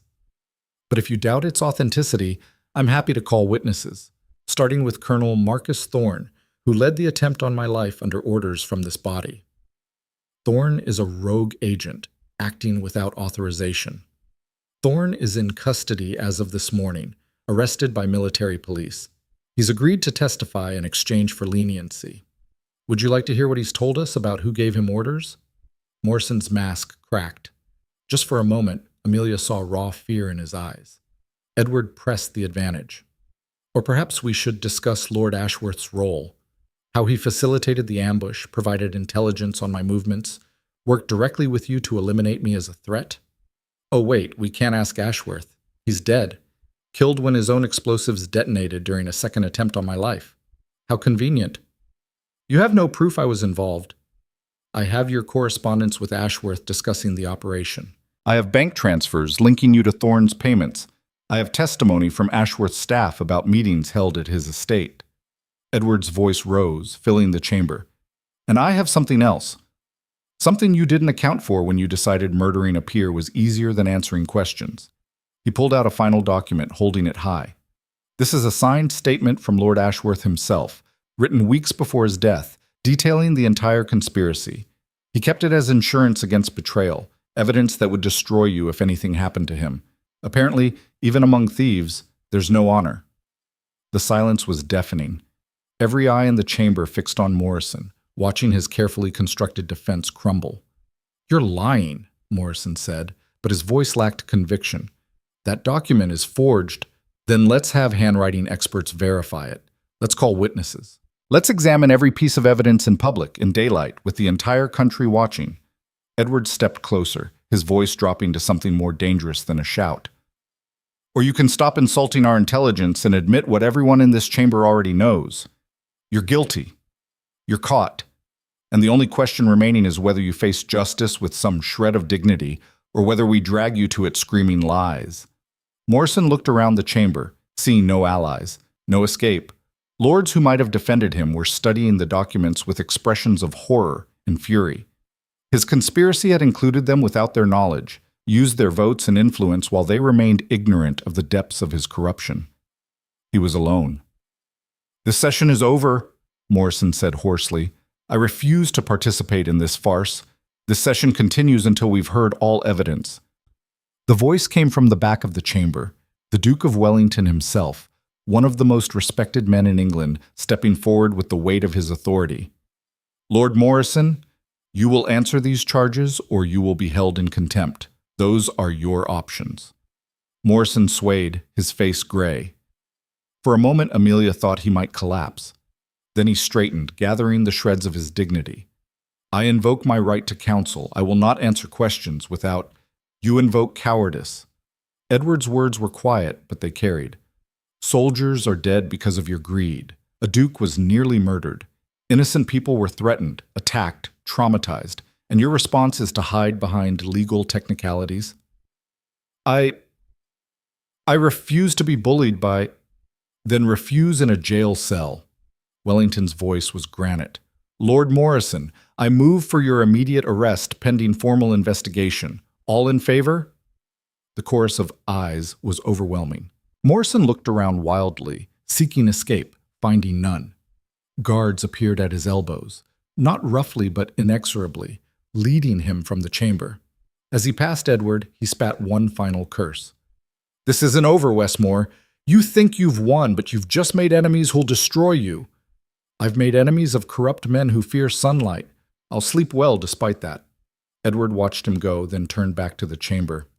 "My lords, there are 8 other names on the list of conspirators. I move that we continue with—" He swayed suddenly, his face going white. Amelia was on her feet before she'd thought about it, rushing from the gallery to his side as he collapsed. "Edward!" Dr. Ashford appeared from somewhere, checking his pulse, his wounds. "He's pushed too far. The strain, the injuries. He needs immediate rest." "The testimony," Edward gasped. "Not finished." "Is finished enough," Hastings said firmly, crouching beside him. "You've given us what we needed. The evidence is entered, Morrison is arrested, the investigation is official. The rest can wait until you've recovered." "But no buts, Your Grace. You've done your duty. Now let others do theirs." They carried Edward from the chamber to a private room, Amelia refusing to leave his side. Outside, she could hear the continued chaos, more arrests being called for, emergency votes, the machinery of justice finally grinding into motion. "Did we win?" Edward asked, his eyes half closed. "Yes," Amelia said. "Yes, you magnificent idiot. We won." "Good." He smiled faintly. About time something went right. Then he passed out entirely, and Dr. Ashford got to work once again saving the life of a duke who kept throwing himself into harm's way. The next week passed in a blur. Morrison and 6 others were formally charged with fraud, corruption, and conspiracy to commit murder. Thorne turned King's evidence, his testimony damning everyone involved. The newspapers ran the story for days, each edition bringing new revelations, new outrage. Edward recovered slowly, frustrating Dr. Ashford with his refusal to stay in bed for more than a few hours at a time. But he was healing, finally, his body given the time and rest it desperately needed. Lord Hartwell's debts were quietly cleared, not by Edward directly, but through a complicated arrangement involving Ashworth's confiscated assets being used to compensate those harmed by the conspiracy. Amelia suspected Edward had orchestrated it, but he denied everything with wide, innocent eyes that fooled no one. On a gray morning, 3 weeks after the parliamentary session, Amelia found Edward in his study, staring at a letter. "What is it?" she asked. "Formal apology from the Crown. Acknowledgement of wrongdoing. Request that I continue my investigative work rooting out other corruption." He set it aside. "They're also offering me a position, Secretary of War, in charge of reforming the entire department. Will you take it?" "I should. It's important work. It would let me prevent this from happening again, protect soldiers, ensure proper accountability. He looked at her. But it would also consume my life. I owe long hours in London, constant political battles, every day fighting the same corrupt machinery that tried to kill me. What do you want to do? Edward was quiet for a long moment. I want to marry you. I want to take you somewhere quiet, not Hartwell Manor, somewhere new, somewhere that's ours. I want to wake up next to you without wondering if someone's plotting my murder. I want ordinary days and boring evenings and a life that isn't defined by fighting. That's a lovely dream. Could it be more than a dream? He turned to face her fully. If I refuse the position, if I recommend someone else for the reforms, if I step back from the center of power, would you build that life with me? Amelia felt her heart clench. Edward, you can't give up your work. Not for me. You're good at it, important to it. The reforms need someone who understands the corruption from inside. The reforms need someone committed and competent. That describes a dozen people, but only one person makes me want to wake up every morning. He took her hands. I've spent 2 years since Sophia died thinking my purpose was politics and power. Then I met a woman who saved me from a ditch and reminded me that purpose can also be love and partnership and building something meaningful with someone who sees you truly. Pretty words from a man who's probably still concussed. I'm completely serious. He squeezed her hands. Amelia Hartwell, I'm asking you again, properly this time. Will you marry me? Will you let me spend the rest of my life proving that pulling me from that ditch was the best decision you ever made? She should tell him to take the position, should remind him of his duty, his importance, the good he could do. But looking at his face, bruised still, scarred now, but alive and hopeful, and hers, she found she couldn't. Yes, she said. Yes, you stubborn, self-sacrificing fool. I'll marry you. His smile could have lit the darkest night. Excellent. I've already planned the wedding. You what? Well, tentatively planned, pending your agreement, which I've now secured. He pulled out another document. This one a marriage license, already partially filled out. 3 weeks from now. Small ceremony, just family and the people who helped us survive. Mrs. Roberts, Dr. Ashford, Magistrate Perkins, Lord Hastings. No grand society affair. No political theater, just us. You're presumptuous. I'm efficient.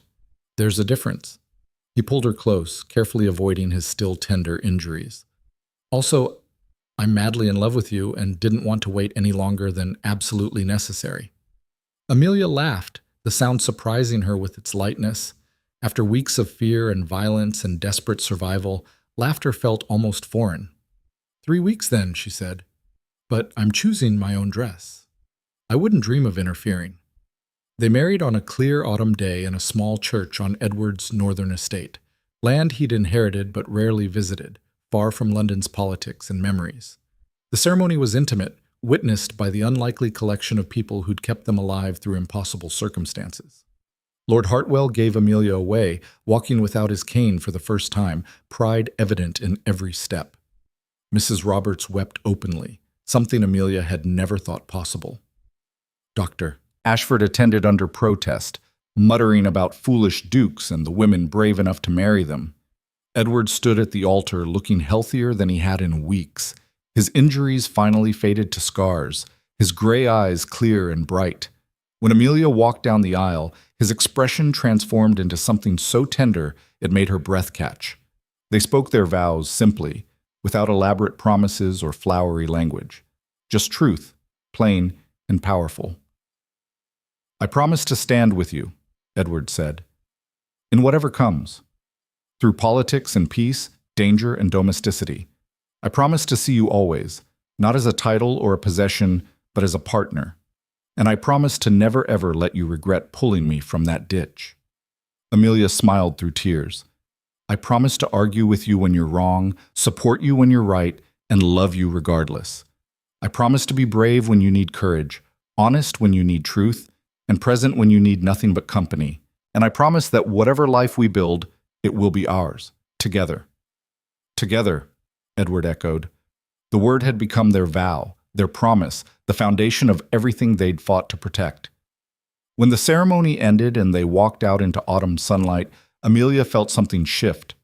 The fear that had haunted her for weeks finally loosened its grip. They'd survived. They'd won. They'd taken the worst the world could throw at them and emerged not just alive, but stronger. "What are you thinking?" Edward asked as they stood in the churchyard, accepting congratulations from their small gathering. "That I should have demanded a larger dowry. You're a duke, after all. I probably undervalued myself." "Devastating. I'll make it up to you with decades of devoted service." "See that you do." They spent their first night as husband and wife in the estate's master bedroom, a room Edward had ordered completely redecorated. No traces of his previous marriage, no ghosts of the past, just a fresh start, blank and full of possibility. "I have something for you," Amelia said as they prepared for bed. She retrieved a small package from her trunk, handing it to him. It's not much, but inside was a watch, simple, practical, not expensive, but engraved on the back were coordinates. "The spot where you found me," Edward said quietly, tracing the numbers. "The ditch. The place our lives changed. I wanted you to have something to remember it. Not the violence or the fear, but the moment when two people chose each other without knowing why, before titles or politics or any of it mattered." Edward pulled her close, his arms careful but firm. "I don't need a watch to remember that. It's engraved on my heart, but I'll treasure this anyway. Thank you." They held each other in the firelight, listening to wind in the trees outside, feeling safe for the first time in what felt like forever. "What happens now?" Amelia asked. "After all the drama and nearly dying and political warfare, what does normal life even look like?" "I have no idea." Edward laughed softly. "But I'm looking forward to finding out. With you." "With me," she agreed. They fell asleep tangled together, and Amelia dreamed of country roads and impossible choices and the strange, perfect way that saving one life could transform another. 6 months later, Lord Hartwell visited the northern estate to find it transformed. The grounds were being restored, tenant farms improved, a school being built for the local children. His daughter had thrown herself into the work of running the estate with the same fierce determination she'd shown in everything else. Edward, for his part, had settled into the role of reforming landowner with surprising contentment. He still consulted with Parliament on occasion, still pushed for changes in the War Office from a distance, but his life's center had shifted from London's political battles to something quieter and more sustaining. "You look happy," Lord Hartwell observed, finding them in the estate's garden on a spring afternoon. "I am," Amelia said simply. "Surprisingly so." "Not surprising to those who know you," her father smiled. "You were never meant for London society. Too honest. Too brave. You needed somewhere you could build instead of just survive." "We both did," Edward added, his hand finding Amelia's. "Turns out there's more purpose in helping farmers improve their yields than in parliamentary maneuvering. Who knew?" "Anyone who paid attention." Lord Hartwell looked between them, his expression satisfied. "Your mother would have loved this, loved seeing you choose your own path instead of the one society prescribed." "I had help choosing it." Amelia leaned against Edward. "From a stubborn duke who wouldn't stay dead no matter how many times people tried to kill him. In my defense, dying seemed inconvenient. I had plans. You always have plans. And you always argue with them. It's our system." Lord Hartwell laughed, watching them bicker with the ease of people who knew each other's rhythms perfectly. "I'll leave you two to your system. Just wanted to see that you're well." After he left, Amelia and Edward sat in comfortable silence, watching the sun sink toward the horizon. "Do you ever miss it?" Amelia asked. "The power, the influence, being at the center of everything?" "Sometimes," Edward admitted. "But then I wake up next to you, or spend an afternoon solving an actual problem instead of navigating political theater, or sit here watching the sunset without wondering who's plotting my death. And I remember why I chose this." "We chose this." "We chose this," he agreed. "Best decision I never made alone." As darkness fell, they walked back to the house together, their silhouettes merging in the twilight. Behind them, the garden they'd planted was beginning to bloom, flowers and vegetables and herbs all mixed together in glorious disarray, beautiful in its imperfection. Much like their life, Amelia thought. Not what anyone would have predicted, not what society would have prescribed, but theirs. Built from impossible circumstances, sustained by stubborn love, growing stronger with each passing season. She'd pulled a dying man from a ditch on a muddy road and changed both their fates forever. Not because she'd known who he was or what he could offer, but because it was right. Because suffering shouldn't be ignored. Because sometimes the most important decisions are made without full information, guided only by conscience and courage. And from that single choice, everything else had followed. Danger and survival, love and partnership, a life neither of them could have imagined but both had chosen freely. Together. Always together. It was, Amelia reflected as they entered their home, more than enough. It was everything.